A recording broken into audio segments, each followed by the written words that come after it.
All right, welcome everybody to the FUBAR Podcast. I'm one of your hosts, Austin Chadwick. I'm Cody. And I'm Zach behind the camera. Yep, and two of us are gunsmiths, two of us are veterans.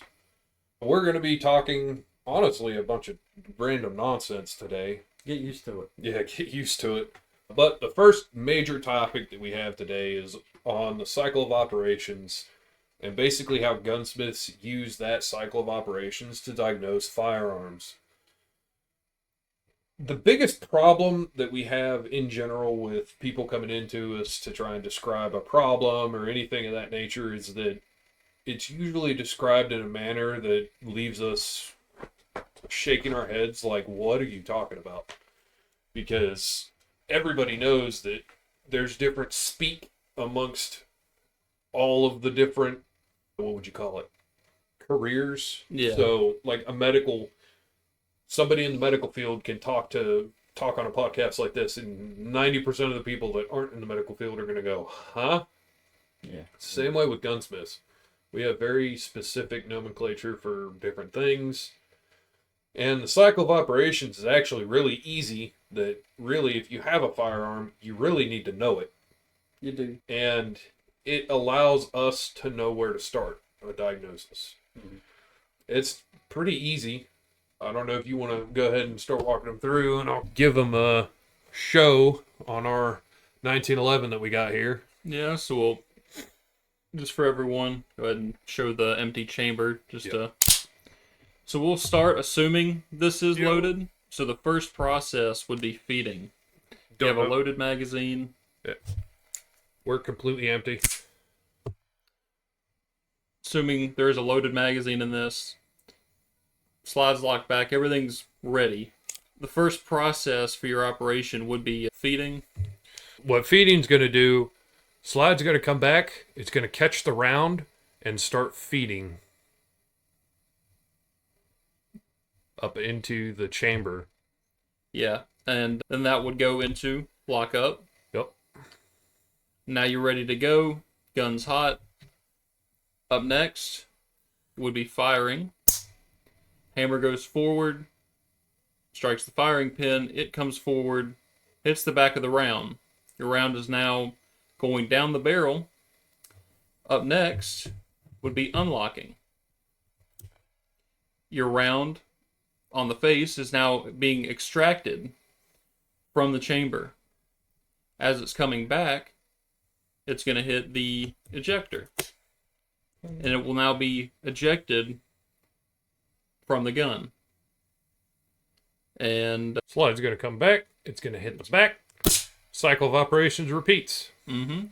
This is the same cycle of operations that is continuous for all firearms.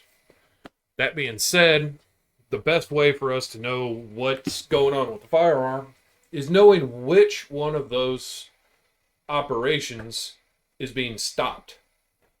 It significantly speeds up our process. And if you don't know, you don't know. But the easiest way is basically to start learning. Ask when you bring it into a gunsmith. Because, hey man, I don't know what cycle of operations this is breaking in. But you can give us a description. We're going to have to go shoot it and see if we can find the problem. Yeah. But when you give us the problem, we're still going to have to shoot it to see the problem. But when you give us an idea of where it is, it makes it easier on us. Yeah. And in turn, that can make it cheaper for you. Doing a cycle function helps us identify the problem a lot quicker.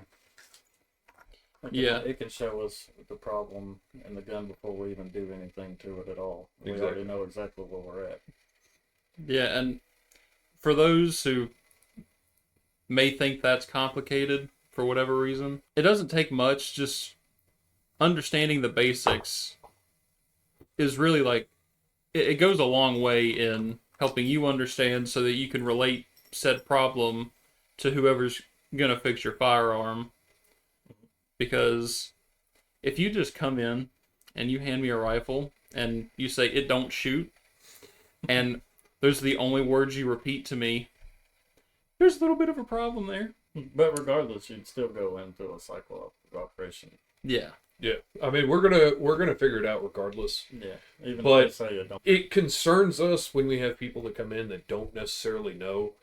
That's like telling me that my car drives. I have no idea how it drives, but it drives. And I'm like, okay, do you put gas in it? What's that? Okay. And that's okay. I know a lot of civilians, a lot of gun owners don't know a lot about firearms, but that's what we are here for. Right. If you got And a it's problem or you got questions, that's what we're here for. and that's not necessarily a bad option to take.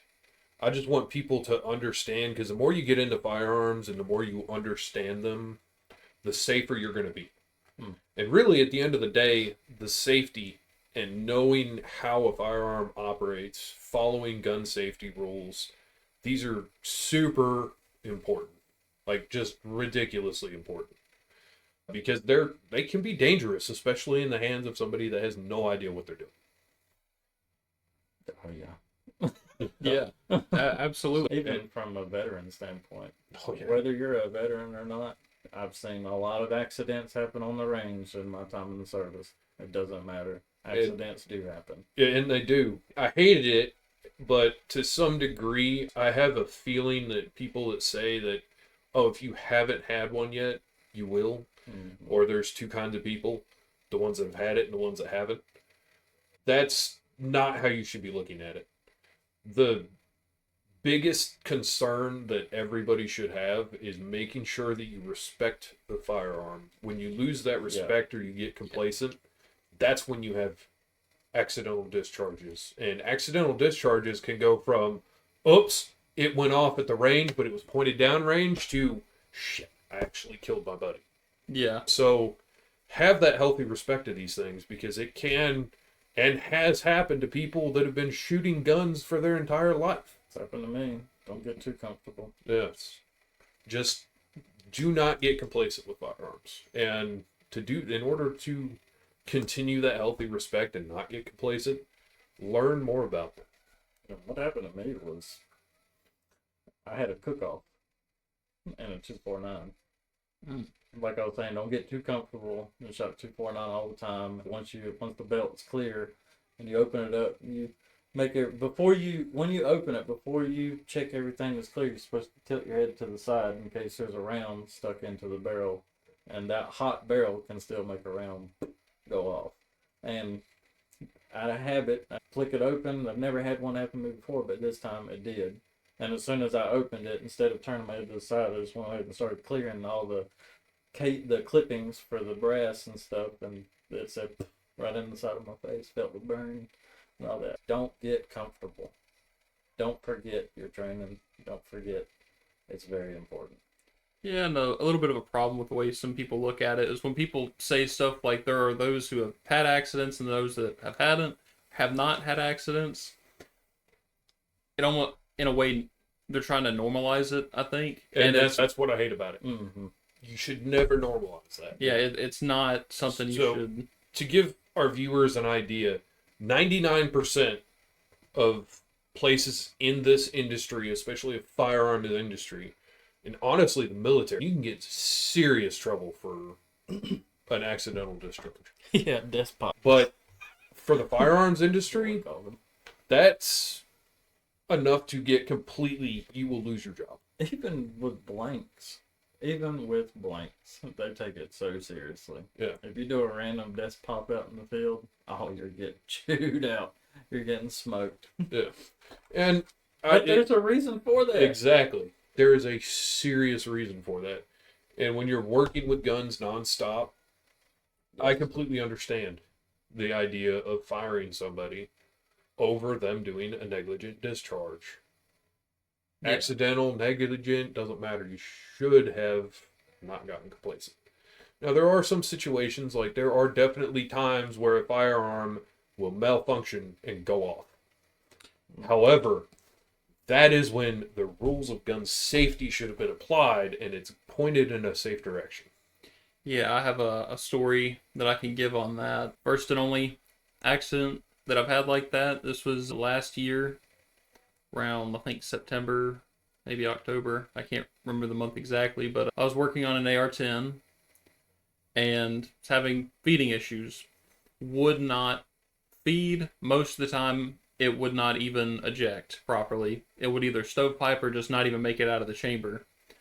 So I had replaced the buffer in it. I had polished the bolt, polished the tube for the recoil spring, all that. And that also changed the ammo I was using. It was PMC bronze, I think is what it was. And I go out, I fire it. First round ejects. I didn't realize that it had ejected, but pull the trigger again, click. At this point, I'm thinking, okay, did not feed yet again. So I go back inside, I sit down. I am halfway through taking the rear takedown pin out for this thing. Boom. I had a hang fire. That is something else that makes me so mad. I cannot tell you how many people I've been around that eject rounds just like that, immediately onto the ground. No wait time, nothing. Yep. You know as well as I do, that's a 30-second wait time minimum if you have a round that doesn't go off. And it doesn't matter if the chamber's empty and you had a failure to feed. 30 seconds. Wait it, because that shit will blow up in your face. And for the people... And if it doesn't blow up in your face, yeah, there might be somebody else that you injure, because that thing turns into a fucking tiny pipe bomb. And you have just thrown it out of the only thing that's protecting you and forcing a bullet down range. Instead, you have turned it into a pipe bomb, and thrown it on the ground for everybody to possibly take shrapnel. Yeah, and I was really lucky with this because the way I had a terrible setup. I was just sitting in a folding chair. The buttstock's on my knee. The barrel with the muzzle brake is right next to my left ear when this thing went off. And it went straight through the ceiling, clean through into my closet, through a box of MREs, and out the ceiling again. Thank God nobody got hurt. Yeah. And that I had a shotgun that I was out shooting skeet, and they're like, hey, be careful with the shotgun. It's gone off when you let the bolt go forward. And I was like, you're kidding me, right? And he's like, yeah, it's only with the first round. He's like, be really cautious and make sure you're pointed down range. And I'm like, why have you not tried to, I don't know, get this fixed? And he's like, because we know it's a problem. And I'm like, okay, you're wasting a round every time you do this. Like, it's pointless to do that. But it only happened for that first load when you first let it go. It happened to me. I wouldn't even call that. I knew it was coming, so I was being safe with the firearm, and that again falls under gun safety rules. But you got to be aware that it could go off. Any firearm could go off, even when you just let the bolt forward on a round. There's any number of stuff that can mechanically fail on these things. And I'm not saying this to scare people and go, oh my God, firearms are so bad, but just be aware. Like, when I load my pistol, it's always pointed to the ground. Because I load these things in my house. So, as long as I'm pointing in a safe direction, I'd rather a bullet go through the floor than something else. But it's just, have that awareness to make sure that you're not flagging somebody. Have that awareness to make sure that you're not going to do something that, if something should fail, that it turns into a tragedy. Yeah. Dude, do you want to hear a tragedy? Could be. It could be. Could have been. I don't know if anybody got killed by it, but when I worked for the state, thank God they changed it before I got there, because I would have flipped shit. But when we were doing the shotgun range at Montgomery, one of the, to make sure it's clear after you were done shooting, was actually looking down at the end of the barrel. Oh. Yeah. Yeah. They told us that was a thing for 15 years. That is... Yeah. Yeah, that's a no-go. Big no-go. Another thing I didn't quite agree with, I don't think they do it anymore, because I've asked people that's been in since if that was something that they still do. But when we got off the range in the military, especially in boot camp, we'd have our rifle sitting on our shoulder, barrel facing forward, and the drill sergeant would take the rod, the cleaning rod, and ram it down the barrel with the bolt pulled back, and when it hit it, it'd throw the charge forward. But I never liked that, because he's clearly standing in front of the barrel, and he was ramming a rod down in it, trusting the recruit that there's no brass in there. See, that's wild to me. That's not at all what the Marine Corps did for ours. No, I didn't like that at all. I can't imagine that being very good, but the military has a lot of weird things like that go on that after getting out I don't necessarily agree with, but that one I was like, I didn't really question much, because I was like, oh, well, I'm in the military, I guess that's how it is. Yeah. But when I got with the state and I learned about the shotgun thing, I was like, dude, no way. No. Yeah. Because you're not shooting bird shot with the 12 gauge in prisons, you're shooting buckshot. I mean, birdshot even. Still, yeah, but that'll still. still tear you up. Yeah, of course. But still. Yeah, I don't know. Still. I couldn't handle that. It's too much. Wild to me. They said that they would set the butt down on the ground, and they'd hold it, and they'd lean over it like that and look at it, and then they'd pick it back up and hold it like this. No, sir. Yeah, no, sir. Not the thing. I would fail that class. I get nervous whenever I have to look down a barrel. Yeah. As my job, I have to look down barrels to make sure things are good, and I get nervous when I look down a barrel, even when I know it's fucking clear. Yeah. Like, it just, I don't know. That being said, Cody, you had something you wanted to show us. You brought something in for us to see. The pistol? Yeah. You want to see this little fancy little bad boy right here? This Mad Max Mini Pro. Yeah, buddy. So this is a 45 long Colt pistol. Break that open. You're better at it than I am. Put the second back in. Yeah. Oh, okay. That is rifled. So this is classified as a pistol, and this is not the only one that you'll see out there. This one is from, oh Lord, Leonard Incorporated, Ducktown, Tennessee. That's where the duck was. Yeah, it was the duck. This one's really interesting. It does not feel like what I would consider a professional firearm. Yeah, it might make another appearance back on this podcast. It probably will. It needs some upgrades. I don't think anybody has truly talked about it yet, but the welds, this little bead that they have here, they welded it, and when they welded it, they welded into the actual barrel and rifling here. I'll hand this over to Zach and let him take a look at it. My flashlight's sitting right there. It is wild that is allowed inside the barrel the way that it is. Oh, wow. Yeah, talk about it, man. Yeah. You see it from that point of view now.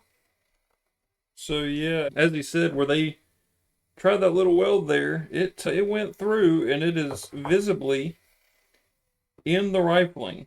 Like, you can actually... yeah, that is where I would worry about a failure point. It is at the end of the barrel. At least there's that. At least they didn't put any weld in the chamber.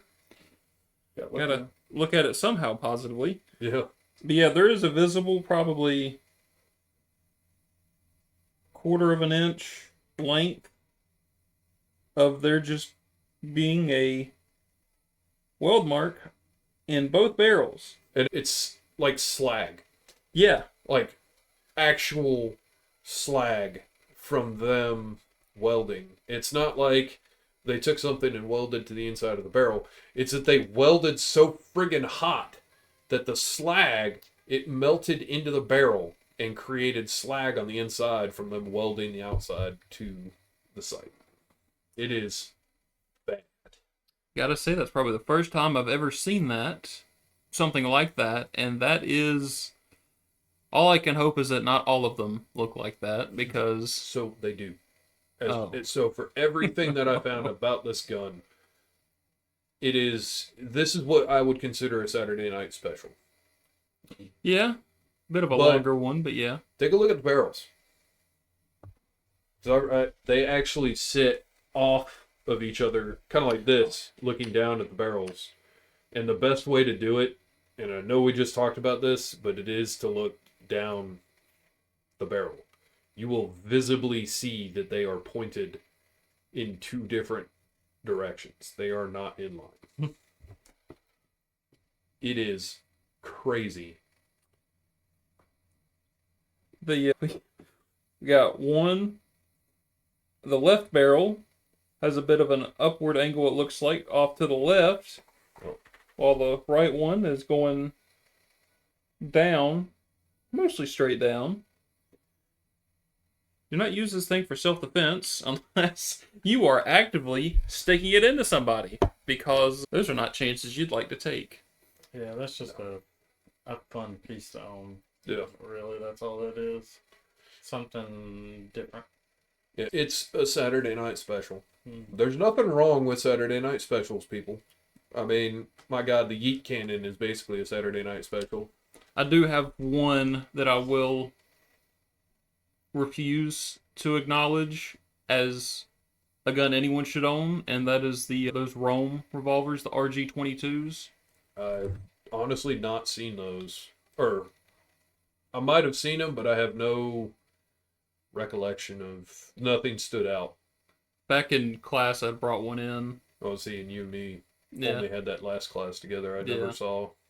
But yeah, the RG-22 is just a horrible weapon. It is made of pot metal. As in, my grandfather dropped it once. That's how I got it originally, was inheritance, and it was dropped once on a wood floor and the end of the barrel chipped. Yeah. Wow. And I know that sounds ridiculous, but if anyone really wants to push on it, I do have pictures. Is it a RG-14? 22 long rifle?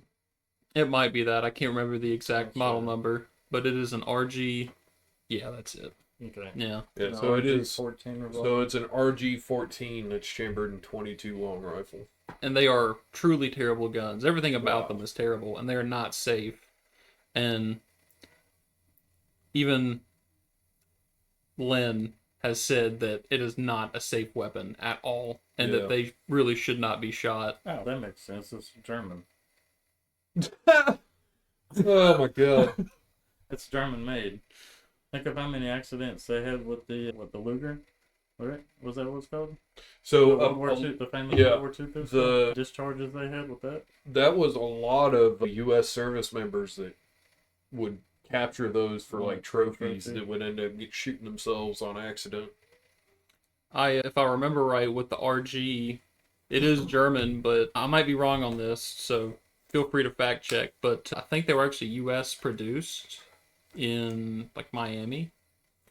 It's possible. It all depends on time frame. Because if they were a thing that happened after the import laws on firearms happened, then they would have had to have been produced He's right. here. RG Industries was established as a U.S. division in Miami and operated until 1986 and 2010. The RG brand was acquired by Umerix, GmbH and Company. Yeah, definitely American made them. Through the 60s. This isn't an uncommon thing. My God, the company that made the Yeet Cannon, High Point. Yeah. High Point, is well known for their Saturday night special pistols. How you feel about High Points? You like them?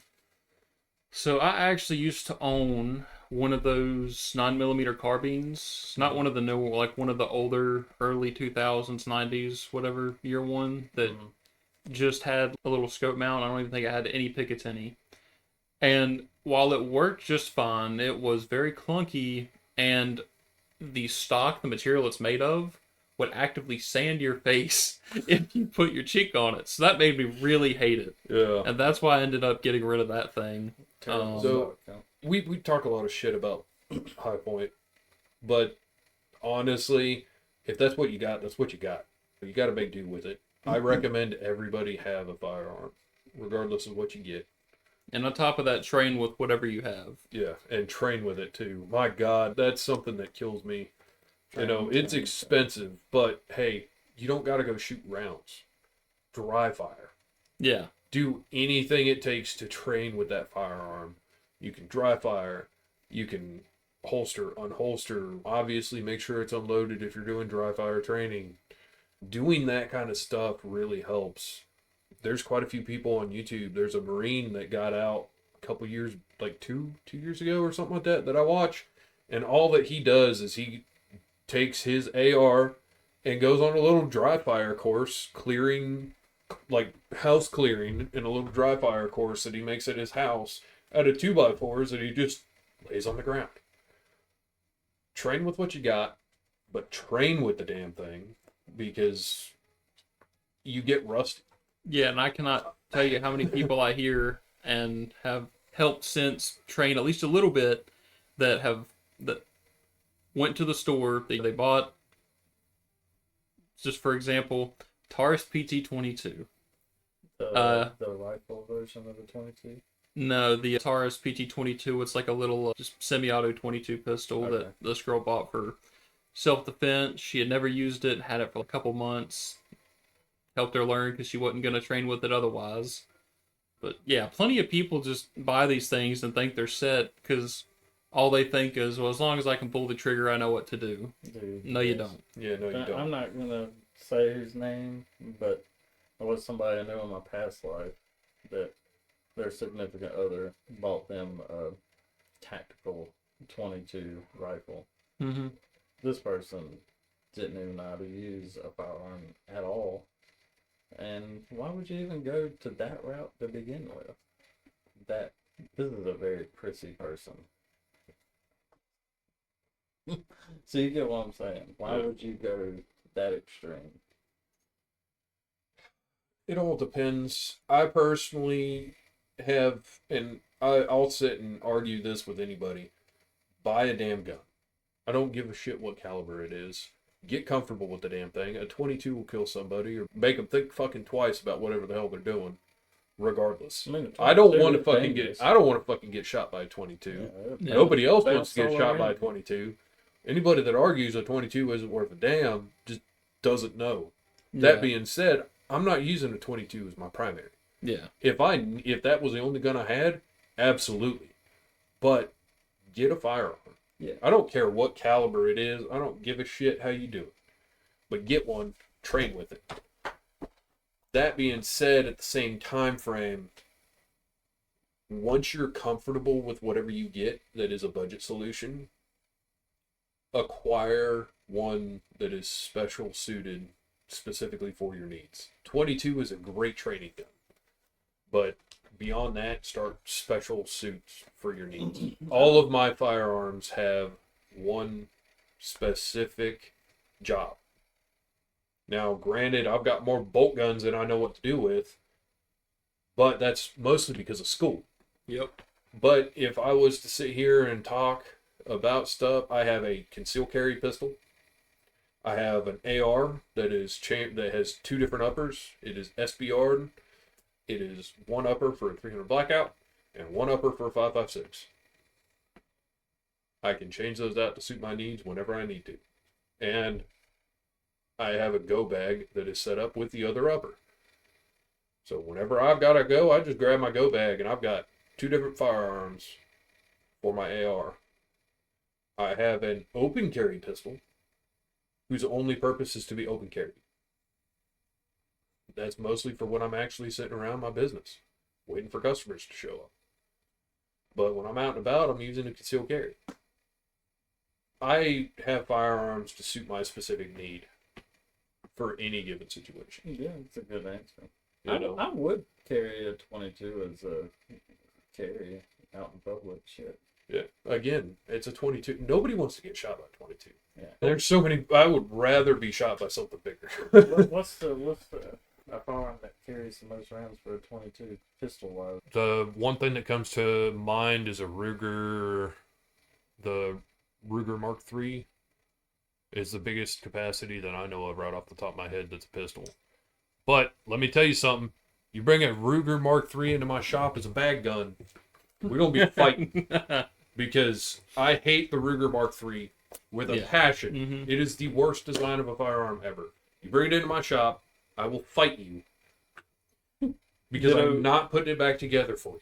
There's no fucking way on this planet I am going to sit and attempt to put a Mark III back together. If you need it taken apart for a cleaning and you have no idea what you're doing, don't go to YouTube. Do not go to YouTube. Because you will only be able to take it apart and then you will go, oh God, I don't know how to get this back together. Immediately take it to a gunsmith before you even think about taking that thing apart. Yes, please. So you got the new P322, holds up 20 rounds. Then there's the CP33 that can hold 33 rounds. Yeah, I was about to say, I think The Kel-Tec's got something crazy. Yeah. The Oh yeah, I didn't even think about that. That's pretty a large number for a magazine. 22 or not, it doesn't matter what's zipping by your head. It really doesn't. Don't care. Yeah, it's... That's still gonna suck. I will ditto the disassembly of if you bring me a Ruger LCP in a bag, I'll put it back together for you.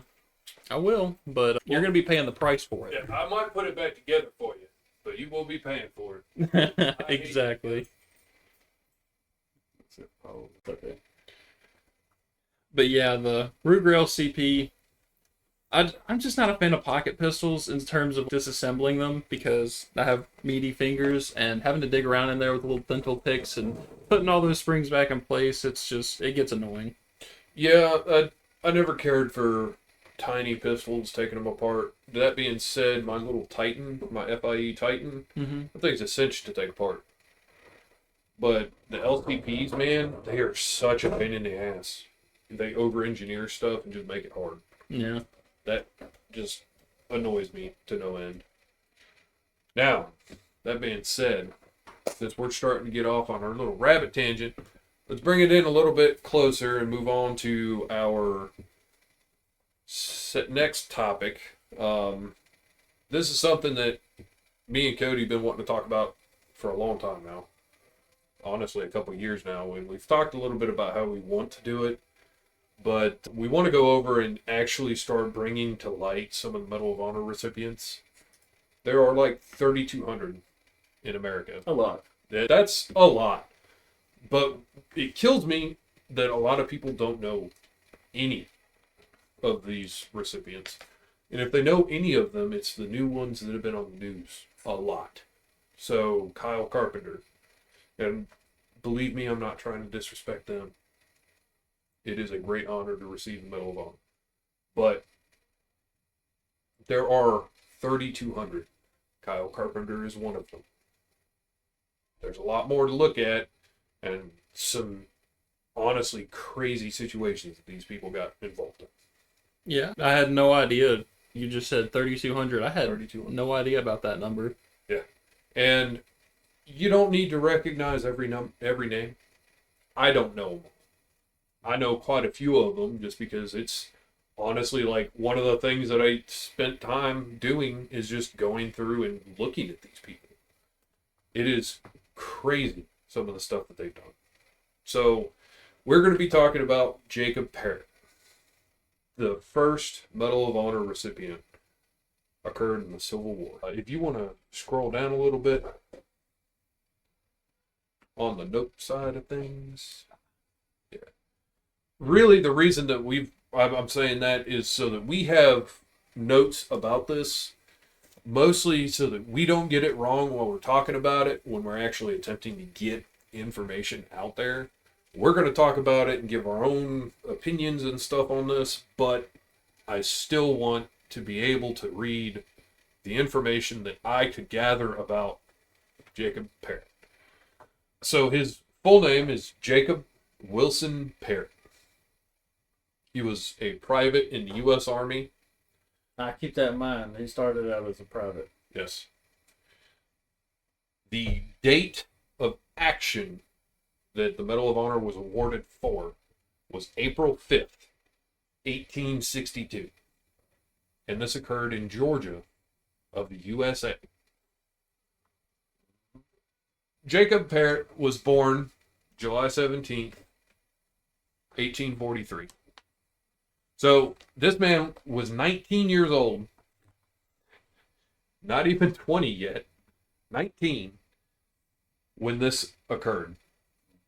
Now, the whole point behind what they were going after in 1862 was a train.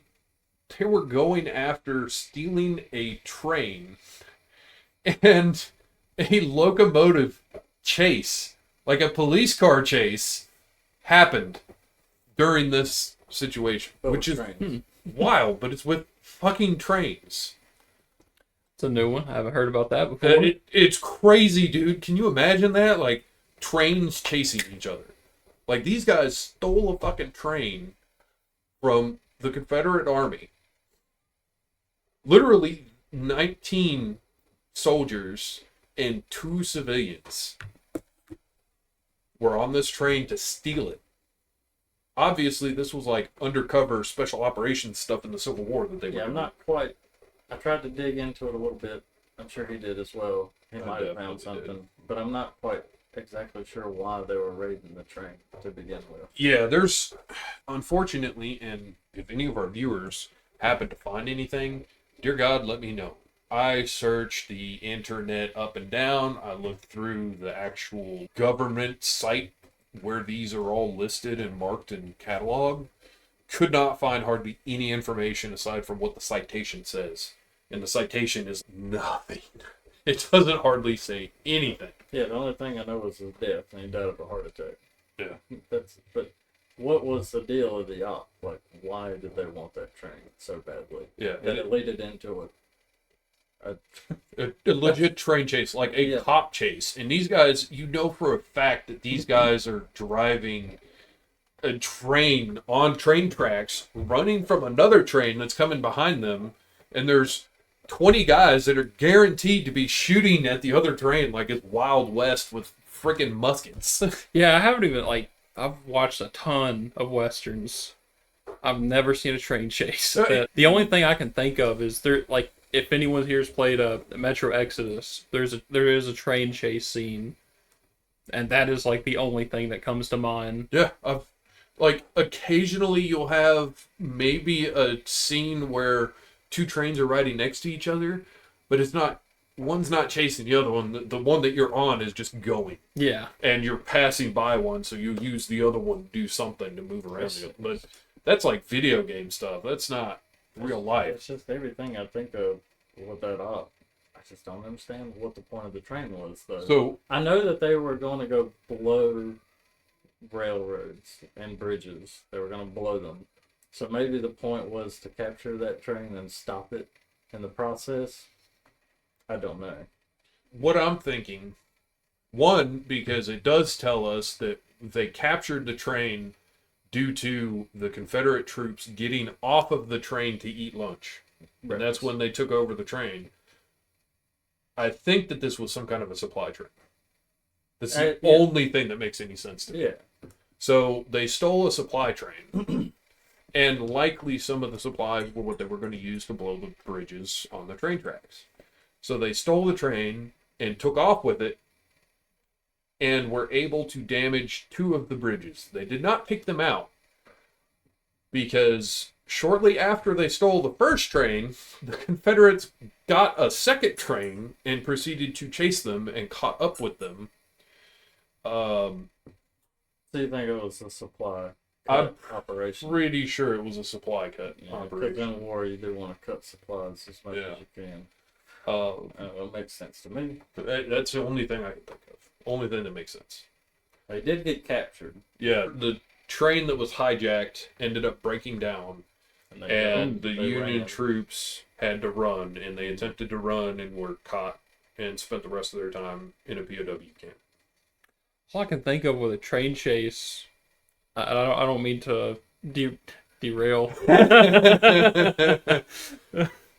Sorry about that. Is if I'm being chased by a train and I'm in a train, I would just cut one of the rear cars, break the coupling, and just let it smash into the other train that's chasing me. If nothing else, to at least try to slow it down a little bit. They were trying to do some damage to it. Yeah, they were trying to damage something with it while they were in the fight. Yeah. I think they were trying to do so something to the what I understood, they damaged bridges while they were in the fight. Like, their objective was the bridges, and they were able to damage them while being chased by another train. But they did not take them out of commission. And it was, 65, 66 when they were finally released or something like that, according to the citation. I could find out. It's probably down towards the bottom of that set of notes. I just saw it just a minute ago. 60. Yeah, there it is. Recognized on March 25th of 63. So they spent a year, basically, in POW. Did we even say what unit he was with? I did not.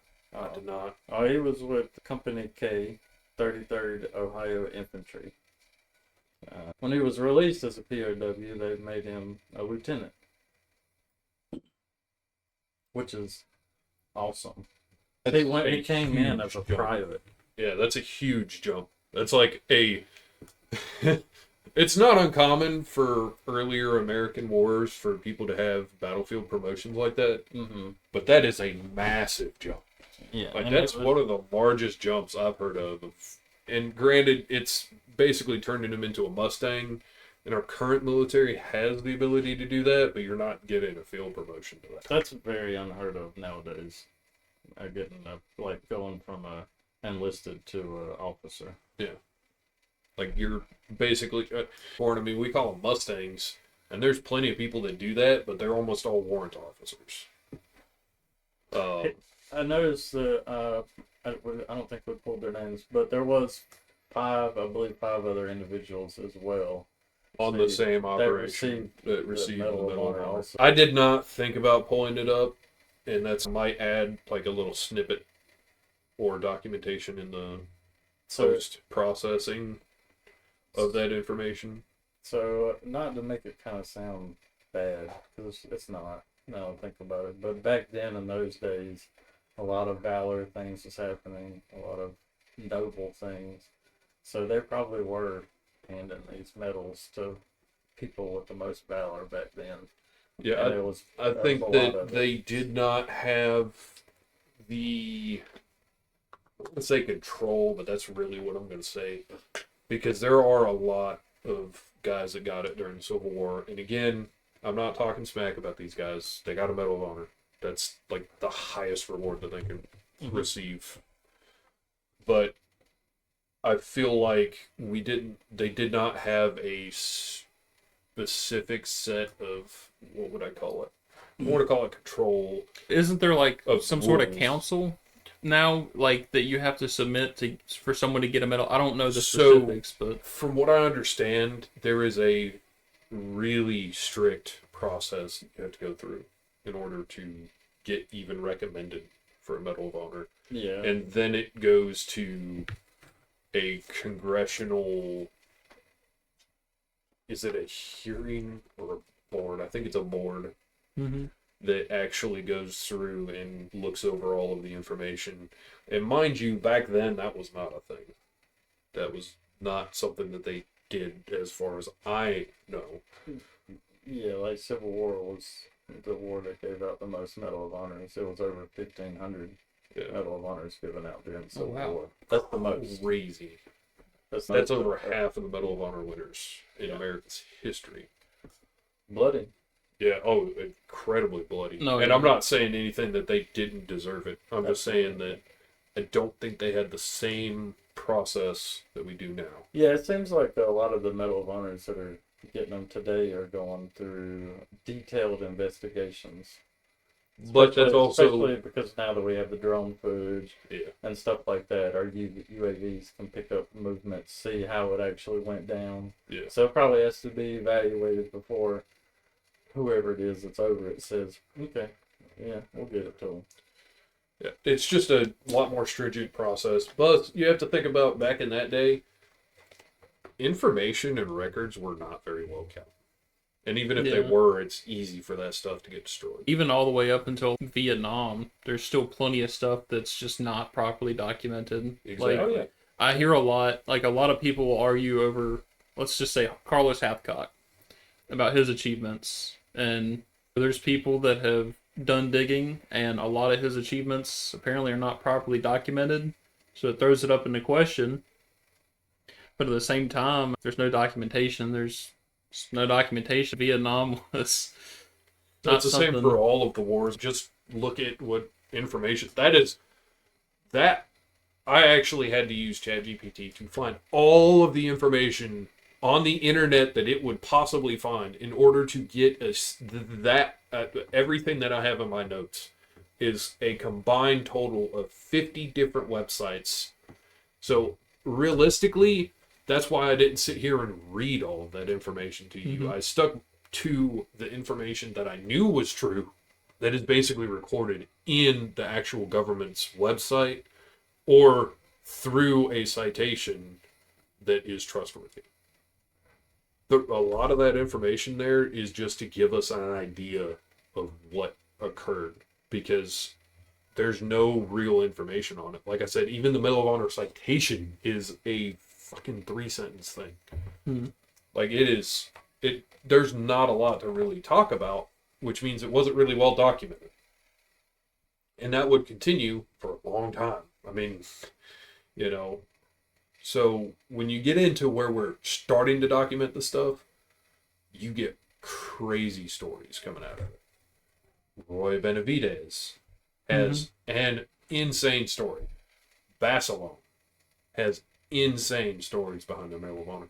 And I can only assume that this is insane. I mean, it's a fucking train chase, man. It's gotta be fucking insane. I didn't even know this, and I'm not gonna drop the names, but we can get into this in the future when we find out. But apparently there have been 19 service members to receive 2 Medal of Honors. Yeah, that is one thing. Jacob Parrott received 2. Oh wow! So this is actually only his first that we're talking about today. So I'm glad you brought that up, because he did get 2. I did not know that. I thought that was always one of the rules, you couldn't get 2. I don't know who the names are yet, but I'll look into this because it's interesting. But it says 5 of them received the Medal of Honor for the same action.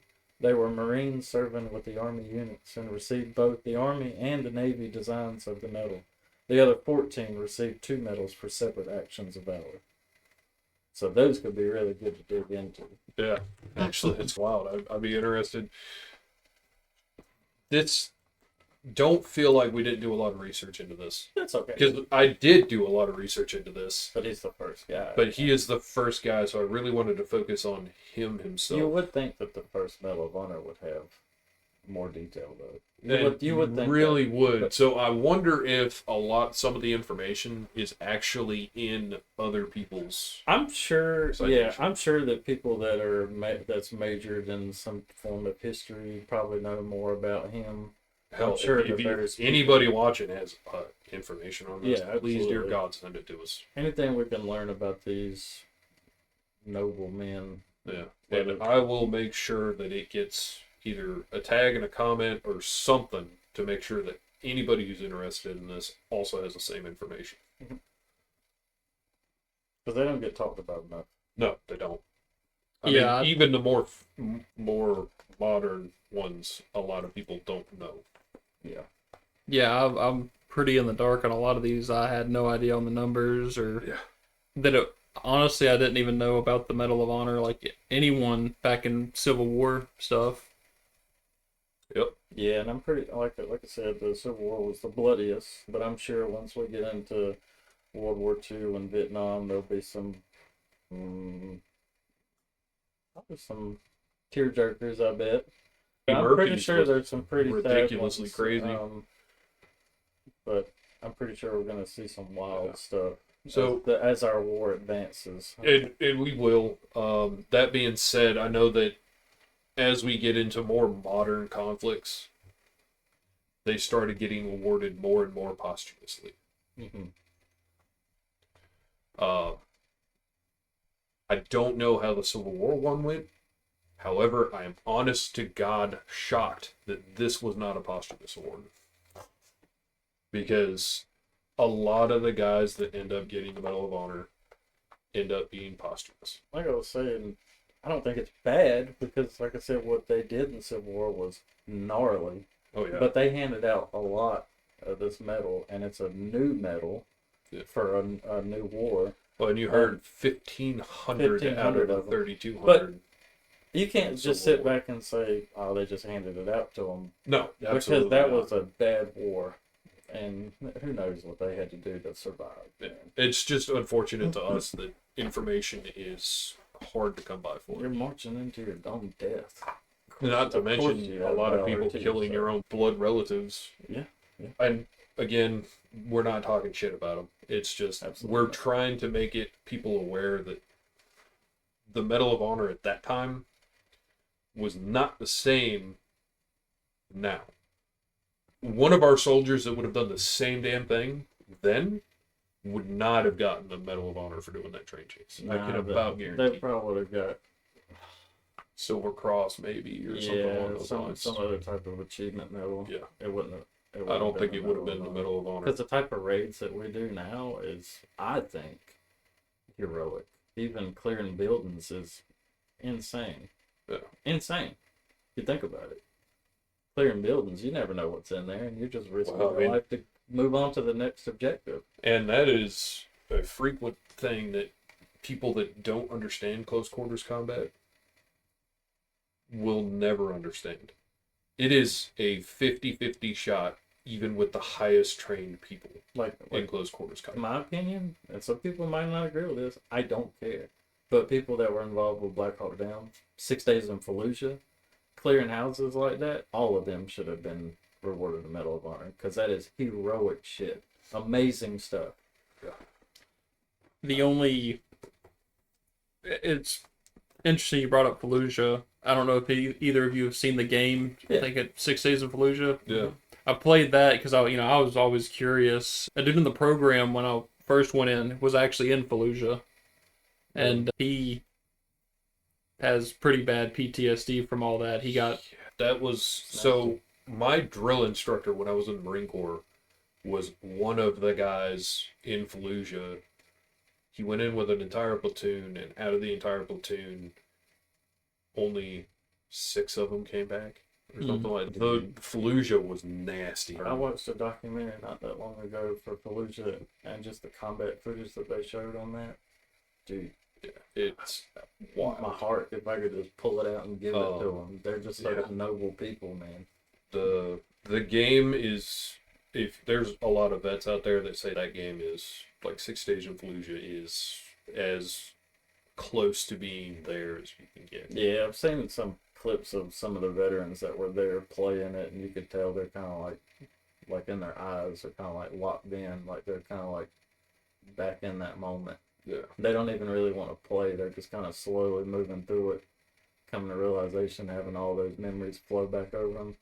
That's a pretty big deal if a game can come that close. Yeah, and the game is, to me, extremely difficult. It's not something, in my opinion, unless you're whatever cracked out of your mind with it, but it's hard. I've only beaten a single mission solo, and that was the one where you're like with I think it's like a Bradley or something, and you got to stop the V-beds from driving at you. And the only way I was able to do it was just trying to land the underbarrel grenades through the window and just setting it off. It is a tough game. The other ones you have to actually go around clearing those buildings, or you have to the rescuing the Marines on the roof. It's insane. Like, I've never been able to beat that mission because you always run out of time. So that is one thing that it does really well at. Its design is around a good squad. But it's not the only game out there that does it, but it does a remarkable job of saying, hey, during this time frame, you had your squad and that was it. That was it. Like, this is how it feels. And, so it's close quarters combat. And I don't care who would, I would straight tell a friggin' Navy SEAL the same damn thing. Close quarters battles are 50-50. Period. You can go through and you can get as much training as you want. But it does not take anything for somebody to get the upper hand on you. Alright. This guy seems like a great one to dig into But since we're on the topic of Fallujah, I was just curious if there, because I didn't know, if there was a Medal of Honor given out during Fallujah. Apparently there was one, but it was awarded during the second battle of Fallujah in 2004 to David Bolivia, a former U.S. Army Staff Sergeant, received it on June 5th, 2019. So that's another great example. This happened in 4, and he received it in 19. So they had to go through a massive evaluation before he could receive that medal, compared to how it was in the Civil War. And that was posthumously? Was that posthumous? No, I or? think this guy received it in person, so he was alive when he received Oh it. yeah, he's alive. Yeah. His actions including charging into a house, exchanging his rifle for a M249 squad automatic weapon assault, and killing 4 insurgents. Oh, wow. Yeah. Bolivia's actions saved his squad, cleared an insurgent strong point, and saved many members of his platoon. He was previously awarded the Silver Star, but it was upgraded to the Medal of Honor. Yeah, that's how the more modern situations end up occurring. They will get Bolivia, awarded. or I hope I'm saying his name right. It's spelled Belavia.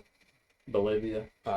We'll do a look into that when we actually cover him for. But to answer your question, he was the first living recipient to receive it for the Iraq War.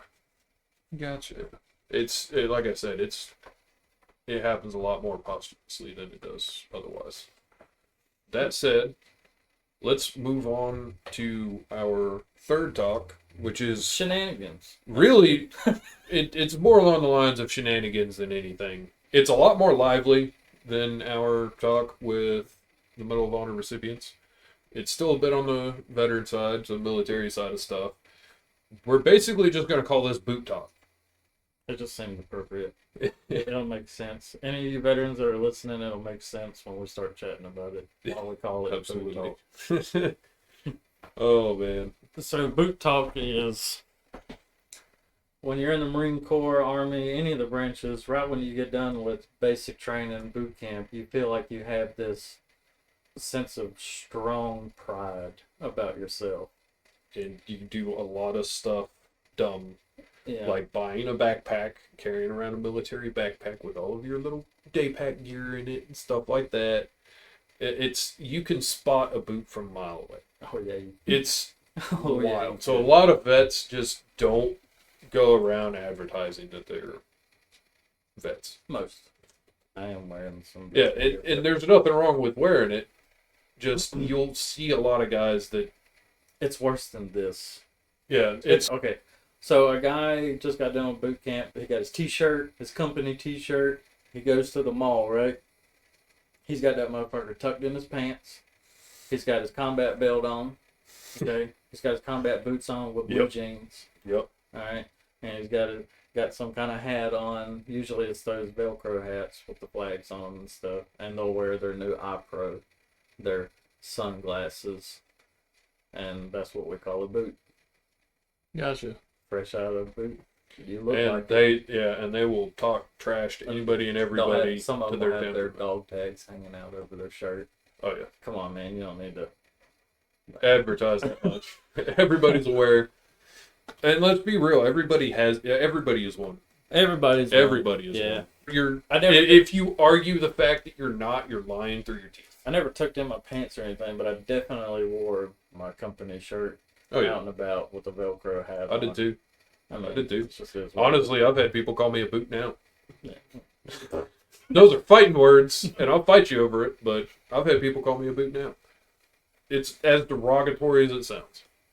So this stuff is just people doing that at basic, or So usually it is, but you have people that last longer than just being right out of basic. Oh yeah. Oh yeah, buddy. Yeah. And Oh yeah. like Like, come on, man. You gotta let yourself loose a little bit. Yeah. You look uptight all the damn time. So a good way to explain it to somebody that's not in is they are the same way that they are working as they are outside of work. And some of them don't loosen up at all. They're like Yeah. robots. Exactly. Like they're like locked in 24/7. Like Roger Sergeant, right? Yeah. You know, constantly. It's annoying. Gets annoying to a lot of what we like to call the E4 mafia. The guys that have been in for a couple of years that's made it up to E4. and are done with the, what's the right word? Done with the leadership bullshit, and they just want to do their job and go home and go drink or whatever. Yeah, see, for the Marine Corps, it's the Lance Corporal Underground. Mm. We don't have an E4 Mafia per se. It's the Lance Corporal Underground. Instead of E4s, it's E3s. Sounds like a fight club. It kind of is. It is. I'm not going to say anything else about the In a way, E3 kind of is, Underground. because I don't want to. usually- I don't want to get murdered in my sleep. Because usually, like if you get into a new company or whatever, there's usually always some kind of form of initiation to the company. Yeah. And usually it's the E4s doing that type of stuff. And it's always a dick slap, like the fucking who's got the biggest dick contest. Yeah, our company luckily didn't do anything like crazy, but we would like saran wrap people to their cots in the field. But people would do way worse things than that. The Marine Corps was a little bit more on the malicious side of stuff. Some companies it's wanted you pretty to fight bad. your way into it. Yeah, To it earn your gets right. pretty nasty. Earn your right into the company, you have to fight the E4 Mafia. And to be honest, you know, it's not something that I would ever say needs to change. It can be fine in most stances. Like sometimes it's just a rite of passage. Rite of passage. And that's Perfect word. perfectly fine. Yeah. I did mine, you know, but sometimes it's taken to a level that is malicious and just absolutely insane and should not have happened. Me? I didn't get one. I got lucky, in a way. But my first day to my unit, I got into a terrible accident. Guy ran a red light and I went airborne over his truck spinning. And we went out. They told me I could have gone home and rested and stuff because I went to the hospital. My knee was all swollen and stuff. But they were going out to the field to do some training in Uari. And I was like, I'm going to go. I'm going to go. And luckily, me saying that I'm going to go, and I just took a lick like that, the E4 guys was already like, dude, you're good. We ain't going to mess with you. You're part of us now. It was funny. I had the same situation when I went out for my lung surgery and I was recovering. I did some stuff that technically wasn't supposed to happen. Medically, I wasn't supposed to do it. I still did it because it needed to happen. What's got to happen, it's got to happen.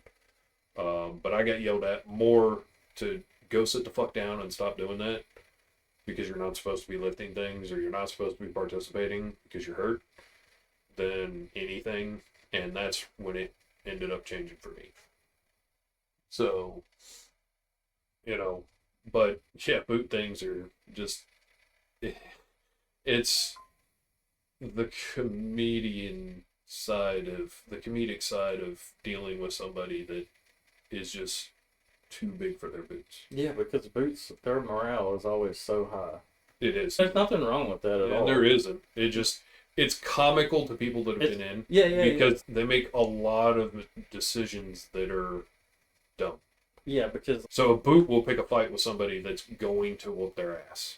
Like, going to whoop their ass. Period. And they will pick a fight with anybody and everybody. It is hilarious. usually these kind of things happen like on the weekend. Like after you've had, like even if they had a new boot to show up, I don't know, every company's different, but usually it's on a weekend thing when not everybody's drinking in the barracks and stuff and they get their nerves fired up and then the guys are like, let's go get his ass. That's usually how it goes. Yeah. And it's not always malicious. Like I said, sometimes it's just having good fun. Yeah, usually it's just like you come out of boot camp, your morale's so high, you're proud to be a part of this great team, and then you got the guys spinning for a couple of years, and you could see their military bearings start to break, and they're just like, oh, man, I don't want to fucking work today. I don't want to go show up for PT or turn into shit bags. Yeah, I was part of that crew too. But they just have There's no- over time you start to. It's over time you start to stop being a robot and start being a person again because you're actually, like, the best way to explain it is the boots have adapted into the new environment to be as perfect to the environment as they can be, and it breaks you really fast if you're not careful. So Yeah, the yeah. guys that have been in for a while have already gone through that process, and it has made them probably more depressed than they're willing to admit. It kind of So is meant to. what they do is now they're getting back to living their life as normally as they can without having to stick up their ass. They think about Yeah. it. They're doing that from the beginning, like the get-go. As soon as you enlist in the military, as soon as you show up, get off the bus, the drill instructor, drill sergeant, whatever, they're trying to break every individual they can to remove the weak. So in a way, when you get to your unit, it's the same thing. Yeah, you made it through, but now we're really going to see what you're a part of. And if you break with us, then you're not with us. Yep. You got to work as a team. It's tough love. That's all it is. It is. That being said, there is a limit to it. But there's a point where it becomes ridiculous. And there always is. Have you ever seen Jarhead? Yeah. You seen where they did the branding on them and stuff? Mm-hmm. I think that's stretching it far. But I understand why they did it. It's just a brotherhood thing. They're trying to bring them into the team. Yeah. Trying to make them one with them. But there are times when it goes too far. I would say that's too far. Yeah. We did some things in basic training that was too far. I always thought it was a joke. Like, that doesn't really happen. I'm pretty sure you've seen Full Metal Jacket, where they do the soap party. Yeah. Where they hit the dude Yeah. with the sock and the soap. That does happen. Yeah, absolutely. I didn't think that was really a thing. But if there is a guy that just can't get right in the company, usually the ones that can't stand them anymore will try to correct them in that type of action. Yeah. Not the right way to go. No. Because they always break and cause more trouble. Yeah. But at least when I was in, it was still happening. And it's going to continue to happen. However, the consequences for doing stuff like that has certainly increased. It's no longer an acceptable bit of behavior. Oh man, and the masculinity that goes on throughout bays and barracks and stuff.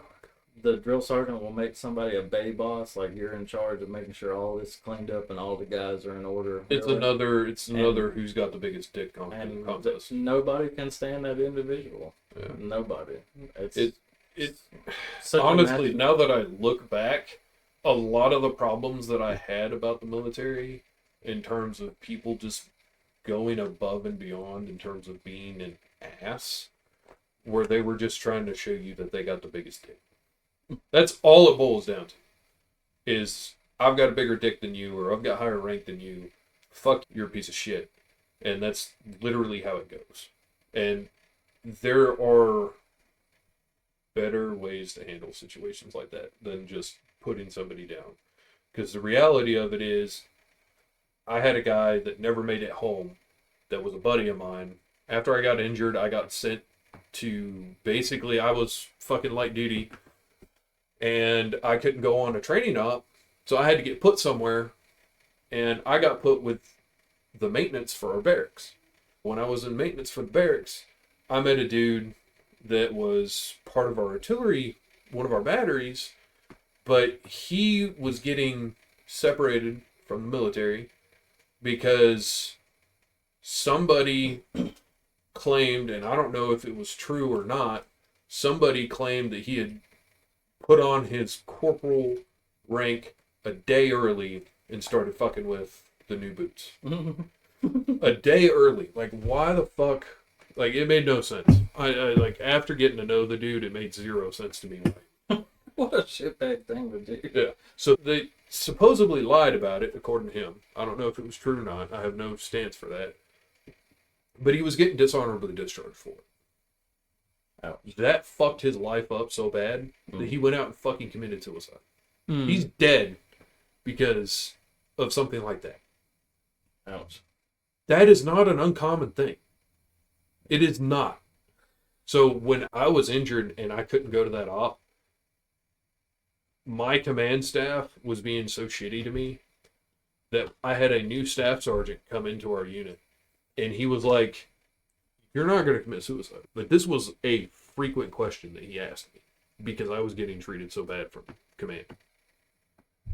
I could not do anything about my lungs collapsing or having surgery on my lungs collapsing, but I was getting treated like absolute shit because of it. And the staff sergeant, who was brand new to the unit, he knew that I had medical problems. He knew all about them because we had a good long chat about what the fuck was going on. He frequently made sure that I wasn't going to commit suicide. It is a major problem in the military, and people are dicks about stuff that they don't need to be dicks about when there's other things that you could focus on to make things better. The best leadership I ever had never was a dick. Ever. He was a gunny that came in and took over our platoon after our leadership changed.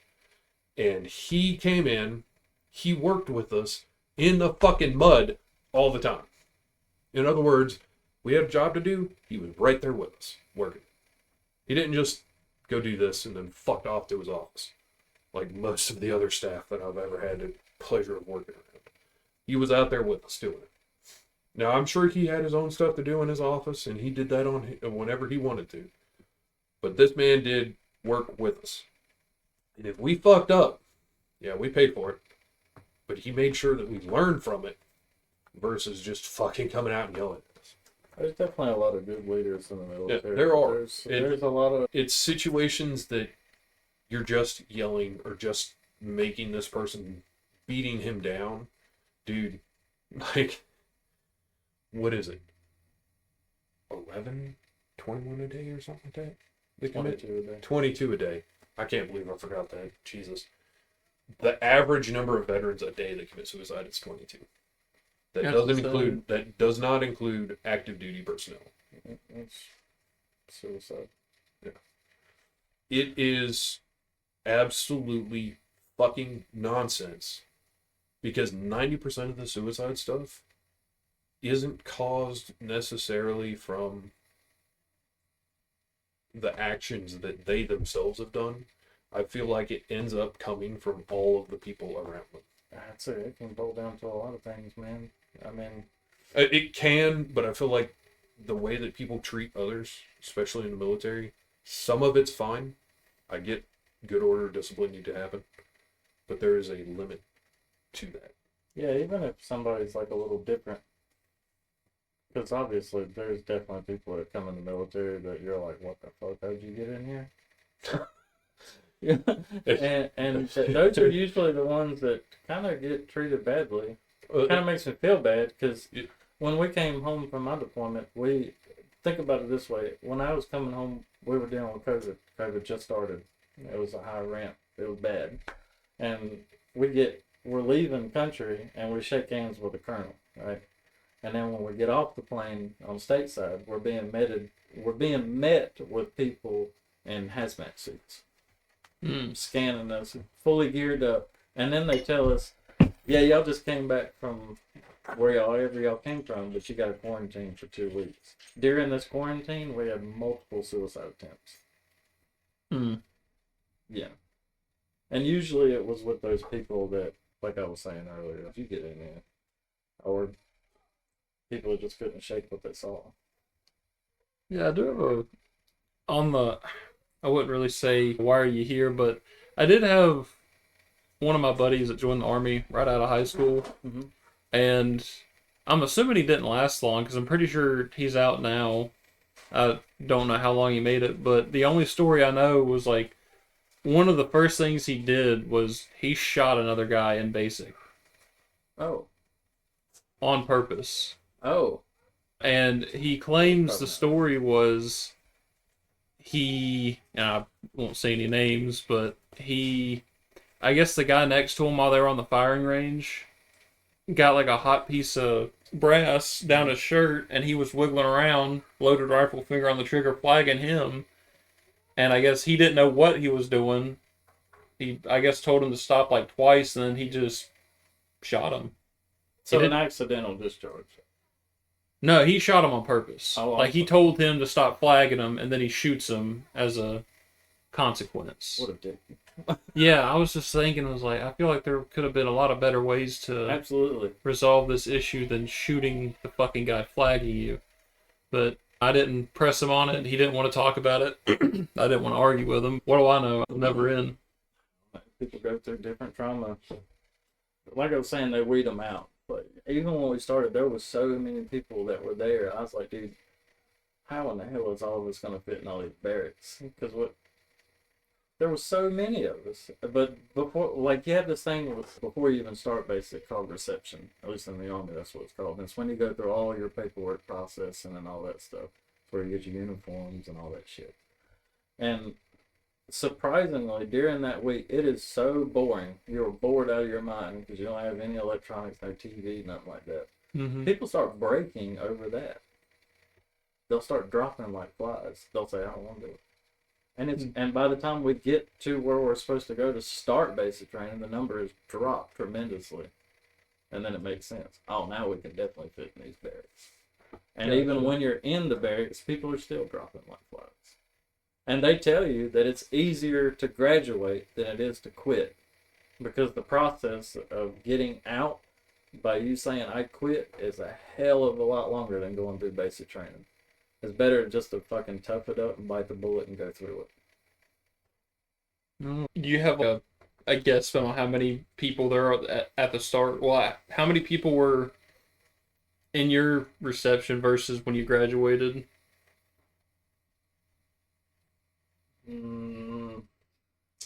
I'll go by company level or platoon level. There was about 80 of us when we started as a platoon, and then as a platoon when we graduated, there was like 36 of us. Wow. Yeah. Damn. And that's not just because people are quitting. Some people get hurt too. Gotcha. Like they'll break something, and then we call them broke dicks. If you broke something, you were considered a broke dick. You couldn't do anything. So there was people like that too. It wasn't just all quitters. They'd have to wait till they're healed up, and then I feel bad for them because if you get hurt, you'd have to recycle and do it all over again. Like we had a guy in our company that made it. There's 3 phases. You got red phase, white phase, and blue phase. Red phase is when it's fucking just hell all constantly. White phase, they start to lean up on you a little bit. Blue phase is when they're very like chill. The drill sergeants are really starting to lay back a little bit. They'll still smoke you if they need to. They absolutely will, but they won't be yelling at you constantly. They'll talk to you like normal. That makes sense, like just normal conversation. Gotcha. But yeah, people will drop all the way through that. All the way through. But we had a guy that got all the way to blue phase and broke his hip during a ruck march. Had surgery, got healed. And then when we started our basic training, they pulled him into our platoon. And he was pissed the entire time. I finally got him to talk towards the end, but he was very silent the whole time because he had a nasty taste in the Army already, because they told him that when he heals, you'll just go back through blue phase and you'll finish. Nah, he had to do the whole fucking thing all over again. Day 0 to the end.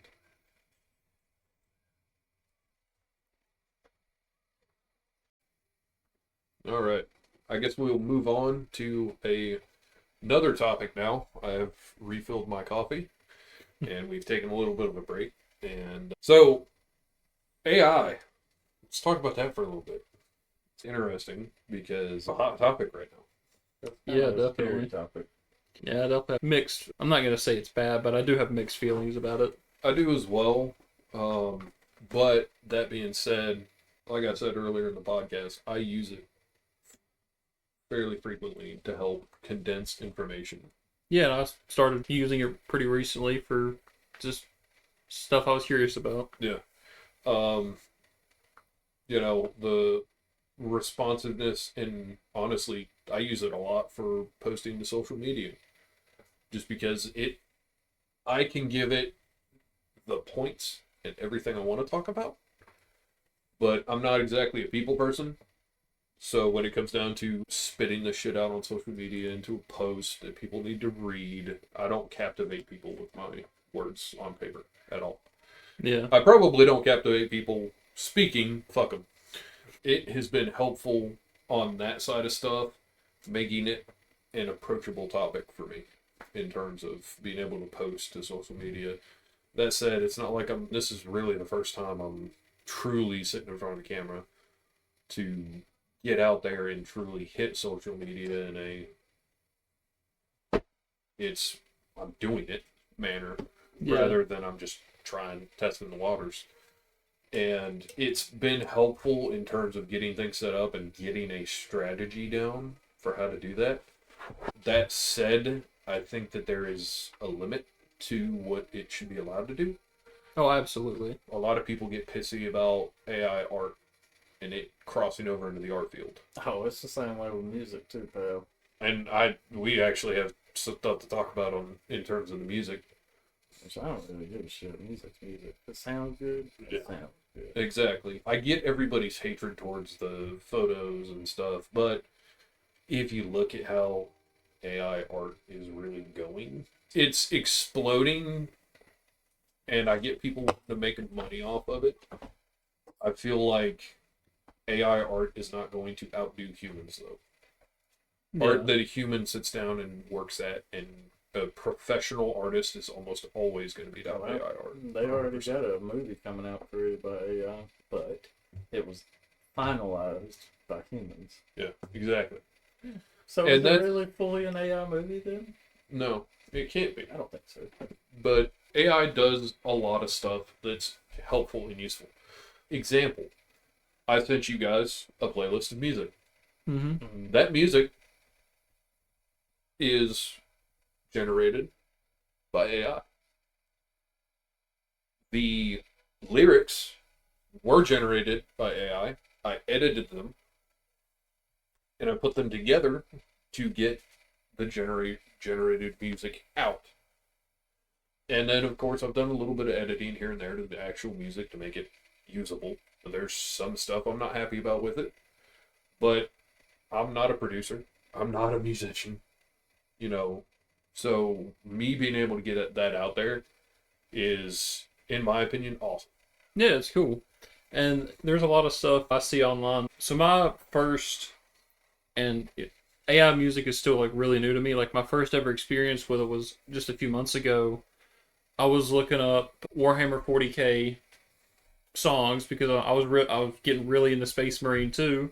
I just wanted some music to match the vibes, and I found it on YouTube. I had no idea it was AI generated. I did not know that it was AI made until I looked in the description of the video to see if it was on Spotify, and it was like, yeah, this is AI I'm made. pretty sure I listened to that same one because I was listening to some Warhammer while I was painting Warhammer. Like, I it's think good I did though. see that where it said it was AI generated, but it still sounded great. Yep. And Yeah, as long as they're sorry. go ahead. I was say as long as they're not stealing someone's voice, they're not completely just copying something for themselves or anything that would be plagiarizing something, Like that's not what the Warhammer stuff was about. It was just taking a topic and it was able to make a cool song out of it. Maybe it took some pointers from other metal songs, but it wasn't stealing anything. So Yeah. I personally don't have a problem with it. And so that comes to the other thing. I've actually made a cover. I don't know if you guys have heard Pine Tree Riot. On your thing? I hadn't gotten that far. It's- Was It's I listened to some of it, but I don't remember. We Will Have Our Home Again. That is a cover of a Pine Tree Riot song. I will show you both versions when we're done here. That said, it is a cover. It is not intended to take the place of the actual song. Yeah. I just wanted a metal version of the song. It doesn't bother me at all. But covers are a thing that happens all the time. Yeah, there's It nothing is- wrong with a yeah, cover. there's- And then there were some creative liberties that you put on it to change the way of the song. Exactly. You weren't just, They literally, the way that it's sung is almost like a campfire or marching tune. When I turned it into metal, it's a complete change of genre to the music. That said, the song resonated with me. I just wanted a metal version of it. But that is my own personal song. That's not something that's getting released outside of friends. yeah. And even then, I don't release any AI music to make money. That is, one, nothing I make is good enough for that. Two, what I've done with it now is really back towards the Medal of Honor stuff to get people more interested in it. Yeah. So what I've done with an album that's called Blood and Iron Ballads of the Brave is just specifically for incredible feats from humans what they did, their sacrifice, stuff like that. So most of it's about Medal of Honor recipients, the more modern ones. But I also did one on the miners of Chernobyl. Why? So if you don't know anything about them, I know a little. Elaborate me some more. Maybe I can see your view on it. so I'd say the miners of Chernobyl, they weren't really the miners of Chernobyl. They were miners that were requested by the Minister of Coal to go to Chernobyl to help avoid the extreme meltdown. Every single one of those miners that went died. Every single one of them. They went willingly to their death to prevent complete catastrophic meltdown. Pretty noble. They knew they were going to die. They knew they were going to die. They were told they were going to die. They left their families. They left their homes. I didn't know all that. And they were walked into Chernobyl to their death. They knew they were going to die. That's pretty noble. And it was not a painless one either for anyone who's seen someone die of a radiation death. Radiation poisoning is not painless. It is one of the most painful possible. There are a lot of them that died on the fucking spot doing what they were doing from the amount of radiation. Yeah, there were some people just killed over, right? Yes. Yeah. They got so much fucking radiation, they never came back. Suits and all, they still went right through it. They died stopping. So what they did is they stopped it from polluting the water source. Yeah, they stopped the spread. Yeah, they stopped the contamination spread. Even though it was a massive area to contain. Yeah, it is, and that's why so many went and died. It's starting. I just watched something on Chernobyl not that long ago. It's starting to become walkable now, but it's still got certain areas that are. And I will continue adding to this album as things basically suit my fancy, or I run into situations that I think that are befitting. Because me telling you about that was a song that I wrote because I found out about it, and I'm like, holy shit! There is these people aren't. They had a movie made about them recently, but I've never watched it. I never had a care to watch it. But after having read and learned a little bit about it, then I got interested. And that is what the major point of that thing is for me to be able to get that stuff out there and people listen to the song and go, holy shit, is this real? And then go look at it. So I think situations like that are perfect. I had the idea. The AI gave me the ability to turn that into something workable. That said, there is definitely a problem with businesses jumping on the AI train. I think that is the shittiest fucking thing they could do. Because they're basically getting rid of people for AI. Yeah. Really Went through a... I don't... Honestly, I can't even remember. Some fast food place either... It's in a town near me where there is no order... They place the order taker with AI. Yeah, it worked okay-ish. It was at Wendy's that they did it. And I had to repeat a couple things, but I guess it, at this specific Wendy's, the people that were working there were also not great. Yeah. Constant mess up. So, like, on one side, it was like, I get it. If you cannot find someone good enough, you're like, I'm tired of this. We're going to AI because these people just cannot do the job. I get that side, but at the same time, it's like, that's probably not going to be a majority of what people are doing it for. They'll be doing it to save money so they don't have to pay somebody to do this. And I'm pretty sure we're going to get to the point where it's almost going to be like Iron Man. We can pull up blueprints out of our asses and easily look at something. That I'm okay with AI going towards. I think AI should be entirely the assistant more so than anything. Yeah. Because, like I said, it's been amazing for getting information jotted from my mind to paper or social media or anything like that. But I don't think that it's something that needs to be even an attempt to take over Yeah, I think some people are looking into it too deeply. Like people that'll download AI programs and tell their AI to name themselves. Yeah. That's It is. That's giving it.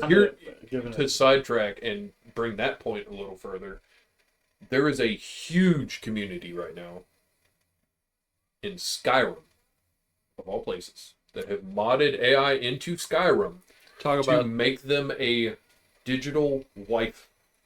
Okay, I didn't see that part. I thought you were going to talk about the What the Dagoth Your guy who's just like shit posting. Dude, that guy is so funny. It is, they literally make Skyrim, bring AI into it, and turn the AI into a digital wife, and then proceed to make a digital family. Oh my god. I am dead serious. It is a huge thing right now. That's almost as bad as role playing in Red Dead. I had no idea about any of that, but hearing that it's Skyrim with, I think Skyrim, with knowing the Skyrim mods that are out there, that yeah, It's interesting to look at. So if you get the chance, look it up, because what they're able to get out of it is really, like, it blew my mind. I thought it was another person. Ridiculous. So it's crazy, because they have multiple AI running. So they got the one that's the brain, they got the one that's the voice. Like, it's, in a technical standpoint, for a computer guy, especially a computer guy like me, it is really fucking cool to see what they've accomplished with it. I don't necessarily follow the path of what they're doing with it. Does that make sense? Yeah, it does. I mean. It's a technical marvel to me that they're able to mod such an old game and get that out of it. But I find that, and arguably, if you look at the dating scene right now, it's understandable. Because the dating scene is really, really bad. yeah. Right, really fucking bad. I feel for you, man. I see it online. I've never tried dating apps or anything. I just stay dedicated to my work. Yeah, and there's nothing wrong with it. Yeah, Do 100%. But I feel like stuff like this that's coming out is because of that. If Like you, how the dating. I feel stuff if is you right don't really search for it, it's eventually going to fall in your lap. Yeah, that's kind of like, I just kind of hope it happens one day, but I'm Yeah. happy as Focus on is, so. There's nothing wrong with that at all. Not a damn thing. Damn. My wife, I had no intention of getting married again at all. Yeah, me neither. And that just, I ain't going to talk happened. about my past marriage on here, but that's why I agree just with- said I concur to what you say. that it just, when I tried it, it turned into the worst thing ever. When I didn't, it is what it is now. Yeah, I'm just happy to save money to keep buying stupid shit off Gunbroker. There you go. Be a man. But yeah, so I am pretty hit or miss on the AI thing. Well, diving back to the AI music, I mean, I'm a metalhead, and I see people commenting all the time like, AI isn't music. You know, if AI is making metal, it's not real music. I don't give a shit. As long as it's got a really good blast beat and some good breakdowns, music is music, man. Yeah, and I mean, you guys have heard what I. Yeah, I really like Bassalone. Yeah, like I that is absolutely the flagstone of that album. Absolutely, like it. Nothing else compares to that one song, but the rest of it ain't bad either. At least in my opinion, I like it. It's not going to compete with a real life human who's able to mix other things into their stuff. The only thing is AI is eventually going to know everything if it doesn't already. Yeah, and I feel like maybe I wouldn't really say the news is pushing it, but like articles I do see of there was that test where AI has now successfully cloned itself or recreated it or doubled itself somehow. I didn't look into the test too much. I just saw the headline. I think I read about that where it duplicated itself. And like it was interesting, but at the same time, in my head, it's what application would you do with that? What's the point? Like I guess the only thing I could see is okay, maybe it created a backup for itself if somehow this main device gets destroyed and it can stay up in the cloud for something before it can get brought back to some other device, maybe. It's pretty weird, man. it's really weird with where we're going.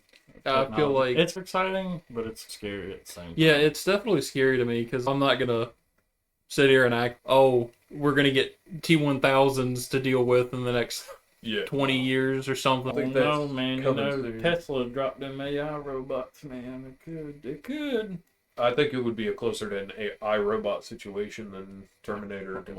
Yeah. That suck too. But, another way of thinking about it is looking at it like in the cyberpunk universe, Cyberpunk 2077, where like the old internet gets destroyed by like AI or something, I think, where it's a ton of bots. I can't believe that. That's the way I see it happening. That's what I would consider more accurate. I guess this will just lead into our non-bullshit conversations.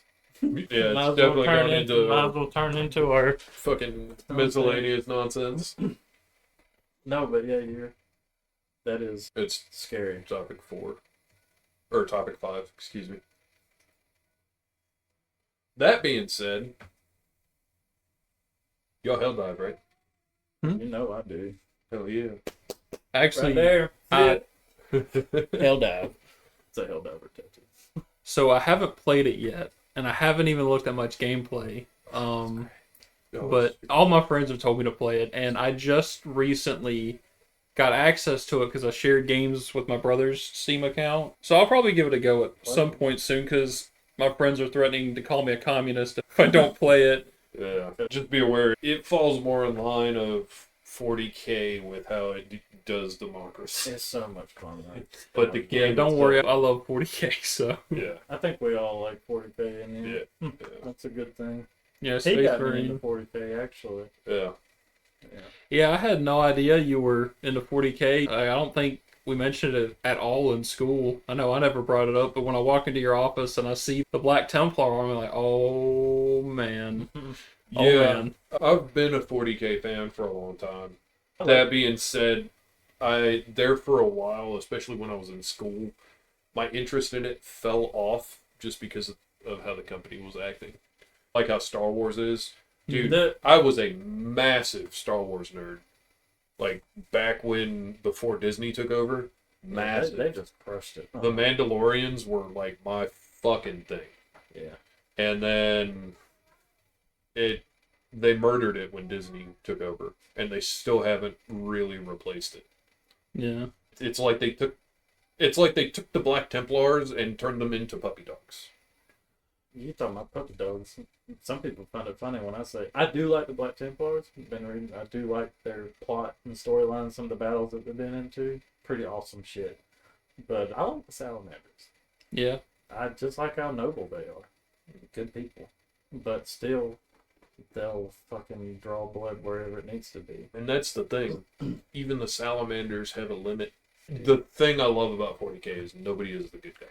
Yeah. Nobody it's awesome. is the good guy. Salamander, I would argue, is close to it is the closest to the good guy, but I've always liked the underdog. I find that 40K is more akin to the real reality of humanity than any other sci-fi bullshit where humanity comes together. Because nobody is the good guy. If you look at life today, everybody has an ulterior motive for something. Mm-hmm. But most of the time, the consequences are enough that people don't do horrendous shit. Well, the problem is that when you start removing the consequences, everybody will start doing horrendous shit, which is why we see the stuff that we see now. So I think 40K, as much as people are like, oh my god, it's so blah, blah, blah, blah, blah, I'm like, here's the problem. You get into a situation where that is your reality, you're going to do the same thing. Like, people like, oh, I'd go back in time and I wouldn't do that. Yes, the fuck you would, because that would be you. Yeah. One of the things that I really enjoy seeing them and doing them, which, yeah, I'm a big ass nerd. Yeah. But I find that, like, God, and don't take this the wrong way, I'm not like an uber anime person, but I mean, I love Ghost in the Shell. Yeah, don't worry, I watch a lot of it. So. But Overlord. Yep. Hey, Overlord. There we go. Is a part of a section of anime called Isekai. Yep, I watch a lot of isekai. I do too, and it's funny that we talk about that. But people that reincarnate to another world or get transported to another world and they bring their real life knowledge to that world, it's always fun to see what they do with it. And it's always something that I'm like, man, what would I do in that situation? One of my favorite shows you talk about that is Gate.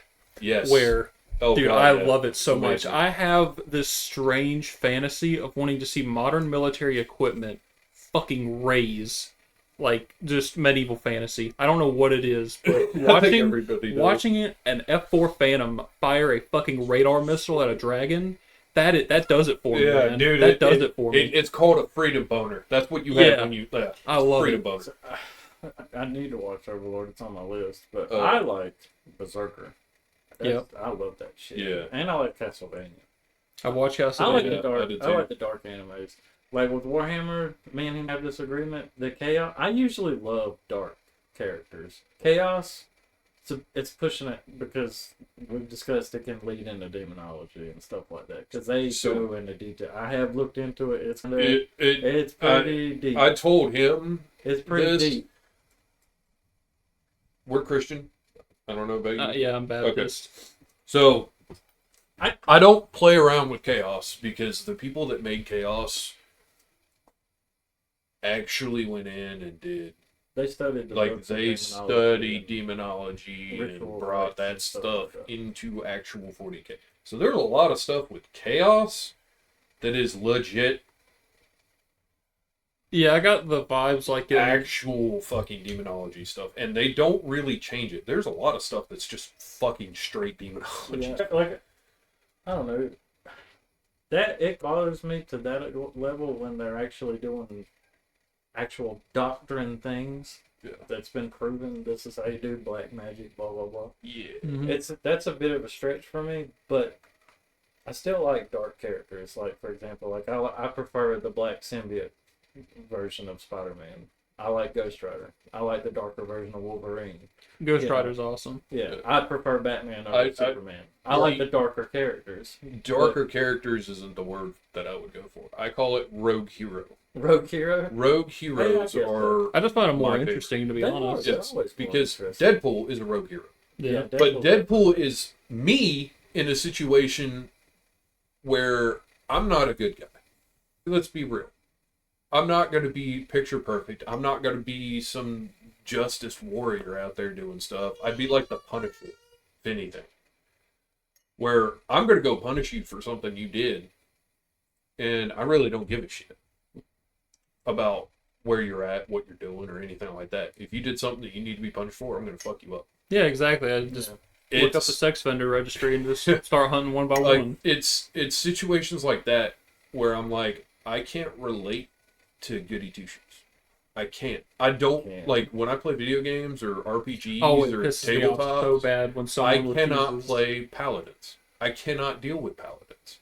I refuse to deal with paladins because when you get somebody that's going to play a paladin, they're going to play a goody two shoes character, and I've never had the interest in doing it because it is not realistic.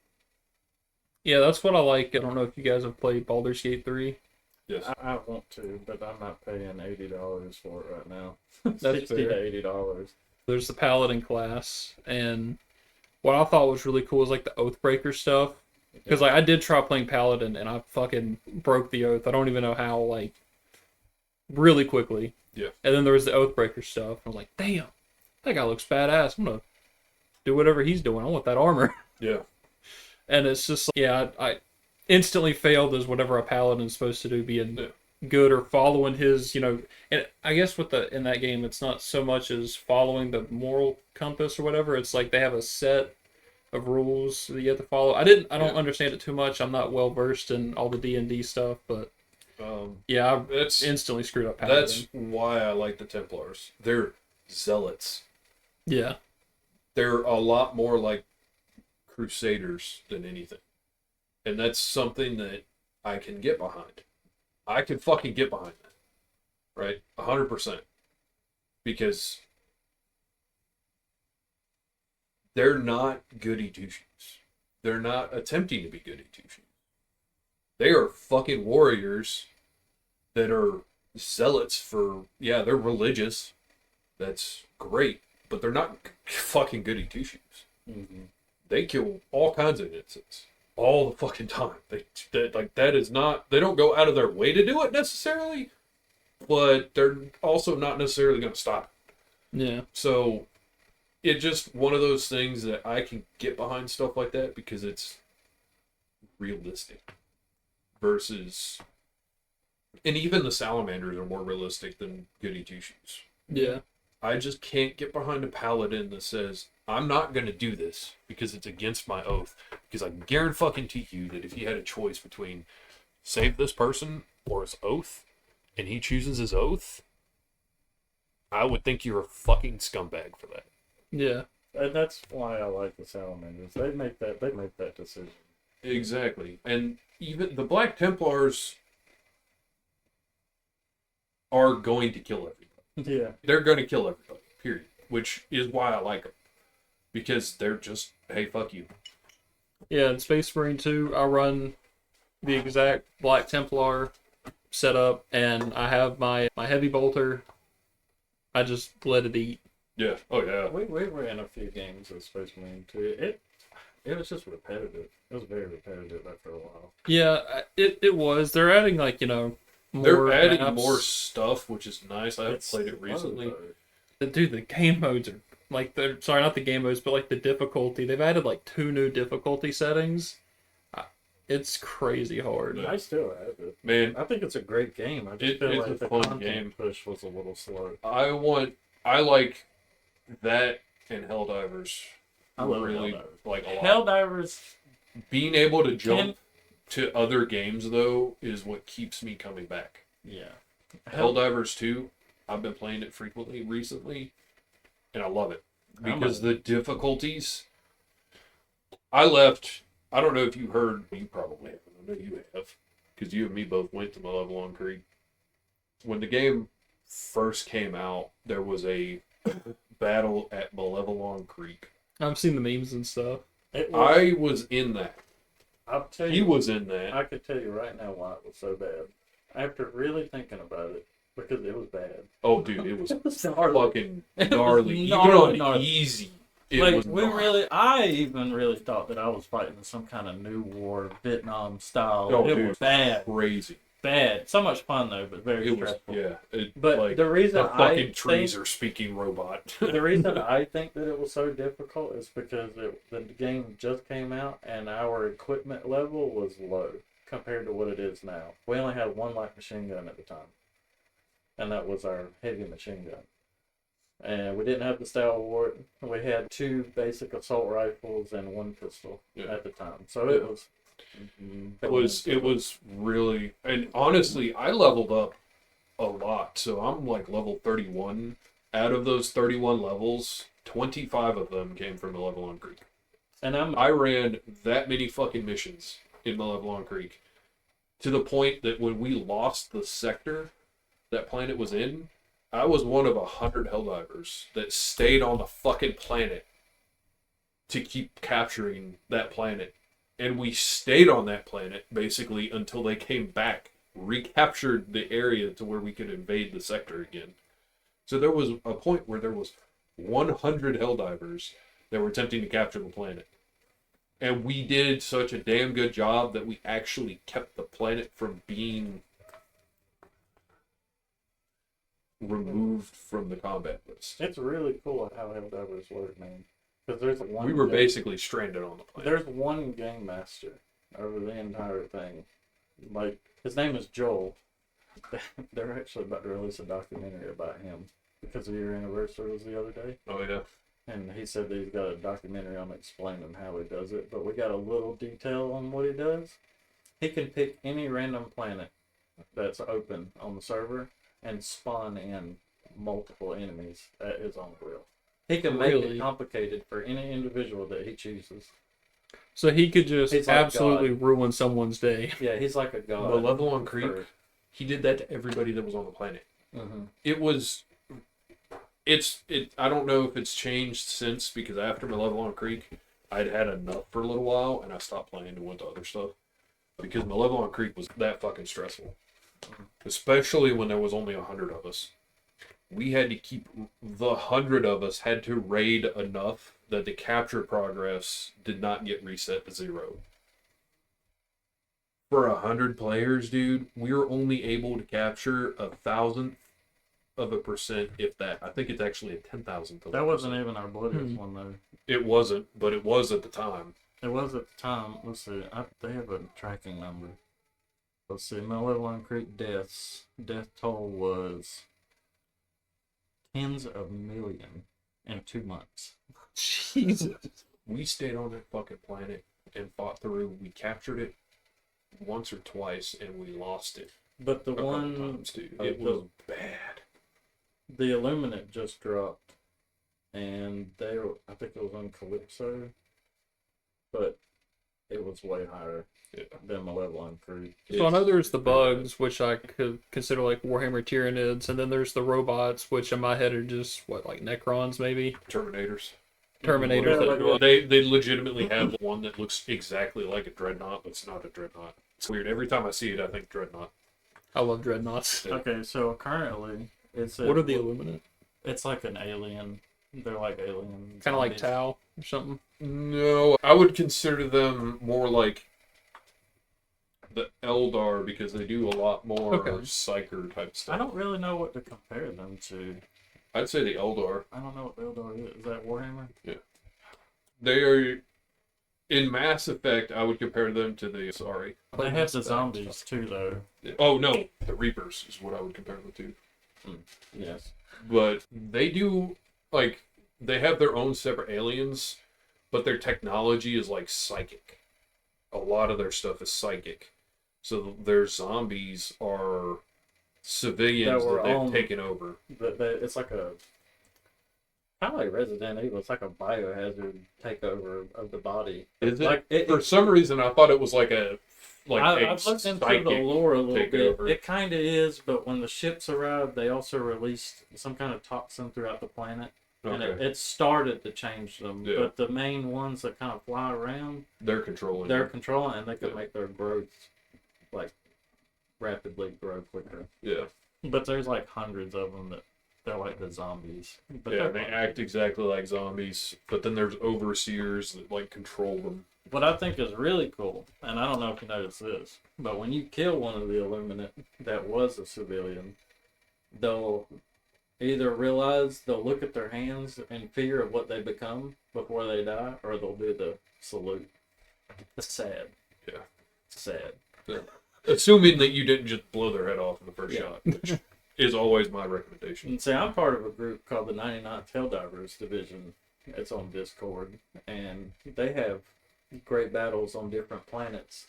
And one of the developers for Helldivers is over it, and they're trying to make it like Warhammer, where whatever battles we take place in will become canon to the Helldiver lore. Oh, that's really cool. Yeah. And we have a set armor that we have to wear when we run together. And a set weapon. Like, you can't switch out to anything. They have a set strict rule when you run together. But if you're running solo, like if me and him was jumping or us, I could do whatever I wanted. See, on the but if I'm opposite with side the of that, 99th, I have to wear their gear. on the opposite side of that, I am looking to find a group that is the Death Corps of Creed, basically. Yeah, for there the you go. Helldivers, That's and awesome. their equipment is a shock spear. Yeah, that's cool. That's it.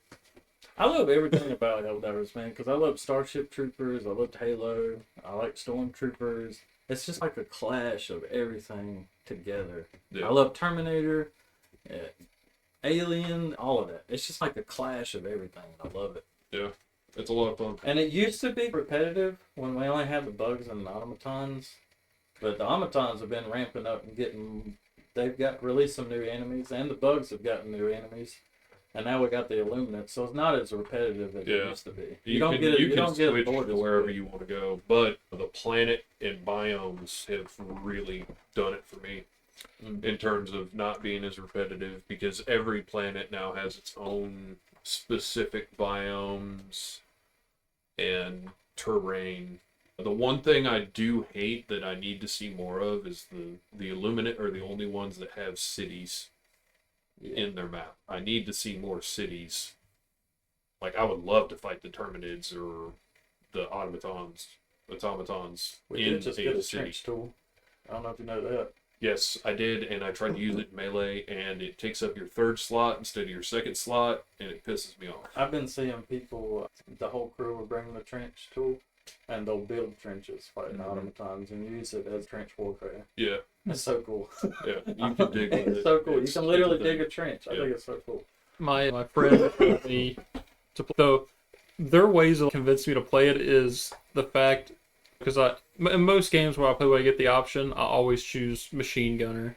If there's any circumstance where I can get something adjacent to an M60, I'm usually going to be pretty happy. Or Yeah. something bigger than The that. heavy machine gun. Like in Warhammer, I love the heavy bolter. The Yeah. MG42 is what I would suggest for him every single time. The heavy machine gun's cool, but the MG42, it's actually the That's MG42. the light machine gun, right? No, that's the medium. The light Not is the the stalwart. stalwart. The light stalwart is the light. That's like the soul. Yeah. The I like the MG34 is the MG34. That's Dude, it's never been replaced. The gun- And that's the fucking funny part about the it. gunplay, the explosions, Are the amazing. blood and gore is just.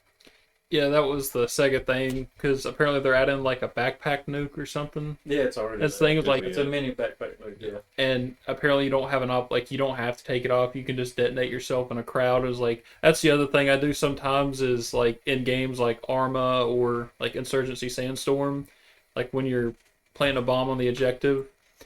If I'm surrounded, if I'm the last one, I don't give a fuck. I'll just detonate myself right there and just Oh, yeah. take everyone yeah. with me. Yep. Yeah, I do that. I've been playing a lot of Sandstorm here lately. Sandstorm's fun. I It is haven't fun. I haven't played it in 2 years now, It's and still I booming. came back to it. It's I pretty did good. the same damn thing, and It's still booming. fun. I've been playing it Yeah. for the past 2 weeks. Yeah, The artillery still scares the shit out of me. Who? The artillery Oh, yeah. strikes. Do you ever play Hell Let Loose?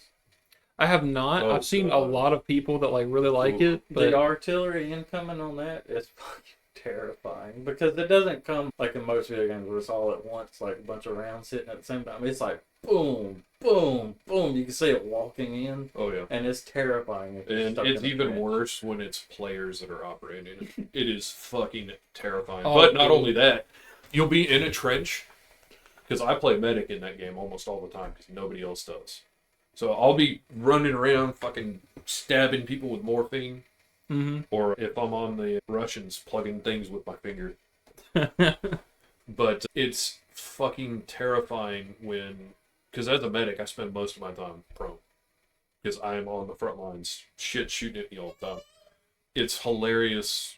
I don't say hilarious, it's terrifying when you're working on somebody and then the next second, the only thing that's left there is their fucking helmet and everything else is just missed. Mm.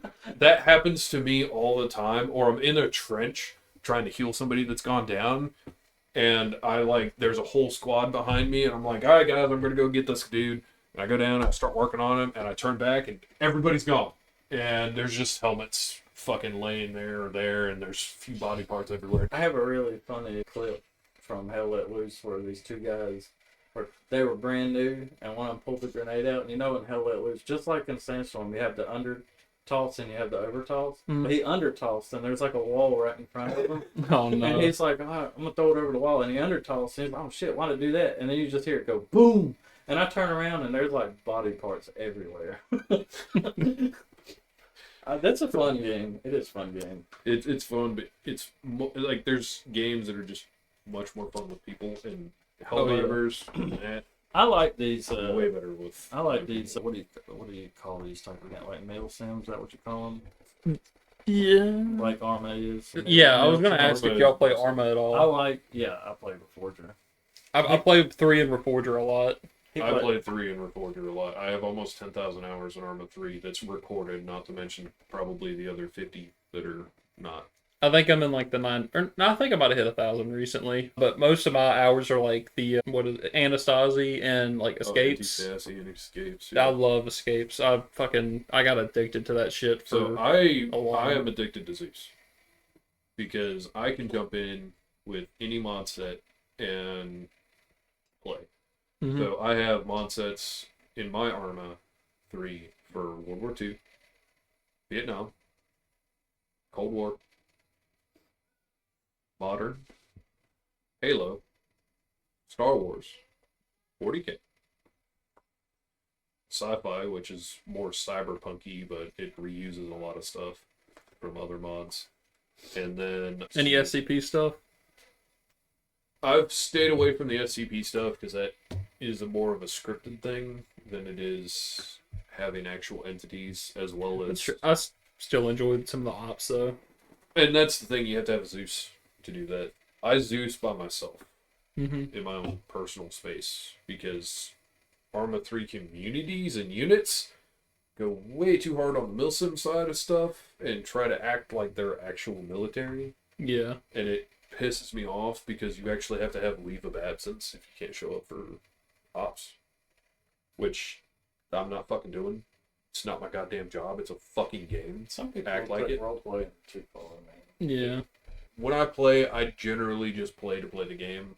I've had fun with units. I've been parts of units. A lot of the units I was a part of had explosive drama to the point that units completely severed and split themselves because of how bad it was. I've had that happen with a 40K unit. I've had it happen with a Star Wars unit and a bunch of other stuff, but I just now get on and play with buddies. I don't play Yeah, with that's how it people was or mostly anything. for me. We had a little bit of a split because when we were doing, it was an Anasazi on, what's the map's name? It's the jungle map. It's like huge. Tanoa? Yeah, Tanoa. And on that, the dude, he was the server host, so he got to a point where he was just straight up cheating.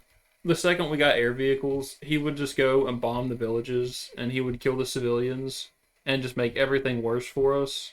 And then anytime air defense shot him down or he crashed, he would say that's BS and just spawn another jet, and it ruined the whole thing for us. Doesn't Arma 3 have supply stuff too? Yeah. Yeah, and just like Anasazi. Reforged? That sucks, man. Yeah, like he wasted all of our jets, crashing them and spawning them in, crashing them. And then, we got rid of him and I think one or two of his buddies because they were just ruining it. And then we went to Star Wars. I love Star Wars. Anasazi was my absolute number one favorite. Yeah. We did do Warhammer as well, but Warhammer's just not as good. they didn't have a good enough map, Yeah. and it was just not as well as the Star Wars. But Star Wars, one of my favorite thing to do, and it was sad because that was like the most unstable one because Cook-Off constantly crashed the server. Anytime one of those Republic carrier ships come over, I'd fucking take a launcher out. I got really good with the launchers, actually figuring out the speed of the rocket, how much to lead it with however fast that thing's going. Yeah. It was always probably a 50-50 of whether Cook-Off would just... Yeah, you could turn that off. Yeah, but they didn't want to turn it off. You And should because it's like even like it crashes the server even on vanilla stuff. We was playing some Yeah. Armor Reforger not long ago, and he was the game master watching me just take out Russians. And I was like, can you turn the fucking lights on? Start fighting in the dark. Yeah. So I turned the lights on, but then I proceeded to start taking over AI and going after him. I didn't directly kill him, but Arma's I'd fun, sneak man. up behind his ass quite a bit. Arma's fun. I like Arma. Armor Reforger has gotten a lot better because I played Reforger launch day. Yeah, I did hated too. it. It was I was so bullshit. upset, dude. Yeah. I was like, I thought it was gonna be like the Arma Cold War, just remade on the modern engine or whatever you want to call it. And then I get in and it's just none of the servers are working. And then all right, I go into the little offline training thing to look at the weapon selection, and it was so basic. It was like, oh, Yeah, it was garbage. and I don't know how recently it was, but we got like helicopters now, and like someone made like a really good, like the mods for the game are really starting to pick up, I think. Yeah, I've seen some Russian and Ukraine mods that I thought was pretty interesting. I just saw a Huey mod today. Just does it just right. Perfect sounds, everything. It was great. I want a Vietnam Wars game so bad. And I know Arma can provide that, but I want a Vietnam game where you actually go on patrols You make contact with villages. You can get That'd be ambushed. cool. You can get ambushed going through jungle patrols. You can search tunnel. You can have the option of being a tunnel rat. I think would be badass. Tunnel rat would scare the shit out of Yeah, me. but it'd be cool though. Oh, it right? would be awesome, yeah. Something like that. I want a Vietnam game so bad, dude. That's my favorite war is Vietnam. I don't know why. Yeah. I don't know why. Maybe it's probably just because all the movies I watched growing up as a kid were a lot of Vietnam movies, but I love that war. Oh, yeah. Yeah, it's great. In Arma 3, there's the SOG Prairie Fire. I really enjoyed that with going and clearing the mortar positions and taking out their caches and stuff, and then dealing with the fire base attack and all that. I thought it was pretty fun, and you can do it multiplayer. I was going to say, though, going a bit back to Game Master stuff with Helldivers, because that's really interesting to me, because in my head, what I would do if I had that kind of power is big, horrifying enemies, and tell no one about them, and just wait till everyone's playing, doing their thing, trying to liberate stuff. Like, all right, here's like a mobile artillery platform. Deal with it. Bye. He does that. That sounds awesome. He does that. Who? Joel. Oh yeah. The Game Master. Yeah, he Like does before, there's a bug called a charger, but there was a hybrid version of it called the behemoth. It's active now. You see them all the time. But before then, when it was still in like testing grounds, he would jump into random people's games and drop it, and put a note on the little chat saying "good luck," and then leave. Yeah. He will drop equipment in there that hasn't been released yet, and say "try it out" and leave. Yeah. He's dropped like the walkers. You've probably seen videos of the walkers, the big tank walkers that look like, yeah. I was going to ask, is it like an AT-AT? He's randomly dropped those in people's games. When it first came out, he was known for dropping a ridiculous amount of specialized enemies in games. Yeah. So I was in a game where I don't remember what the hell they're called, but they're Terminid behemoths. I've been in games where there are 10 bile titans at the same time. Yeah. That is not standard game at all. Like, I knew that Joel was in that game fucking with us, because they don't spawn but one, maybe two. And especially on like Medlon Creek, like when the drop ships would come in, dude, and they would drop automatons on the ground. But regularly, you'd see like 10 of them drop. Back then, when he was like really fucking around, you would see a lot. It looked like they were puking out. Yeah, dude. Like it was ridiculous. Levelon Creek was really nasty because the amount of enemies that were spawning for that game mode were like 300% increased. So it was hard on easy. And easy is something I can basically just walk through. Yeah. And just not give a fuck. So if I need to grind something, just like requisition points or super creds, I'll go on like one of the easier ones, and I can do it by myself. Easy. My level on Creek was not a solo mission anywhere. So here's how I'm going to do it when we play Helldivers together. Because we will. I love taking new divers into battle. So what we'll do is we'll start out at a medium level. We'll run like 2 or 3 missions. I'll medium. Let you get the feel for it. And then I'll be like, alright, let's go. And I'll jump us straight into a suicide dive. Which is one of the highest difficulties. Suicide dive? So I've been on quite a few of them. Out of all of the ones that I've been on. Or a hell dive, whichever two. Out of all of the suicide dives I've been on, I think I've survived one of all of those dives. 90% of the time, you die before you extract. Meaning that you complete the mission, or you're dead. Most of my failed missions are on suicide dives, too. Yeah. You played Space Marine. You know how the Tyranids are coming down that mountain? Like at one of the very beginning levels? Mm-hmm. Like swarms of them. Like in Helldive, they breach through the ground. The bugs, they'll like breach through the ground and come out like ants. But I have seen it where they're like coming down a massive hill. And me and my teammate. So that was like one of my like most memorable parts of Space Marine 2 at the start, playing the co-op stuff, was seeing that wave come down, and I was like, oh, you know, that's just part of the background, I guess, and maybe a couple of them are going to hop off the fight, and I was like, nope, that's all of them. Start shooting. It was awesome. I loved it. Loved it so much. And then pretty much our team, like, on the harder levels, just consists of one guy's playing the dude with the sword and shield, or whatever. One dude's got a multi-melta.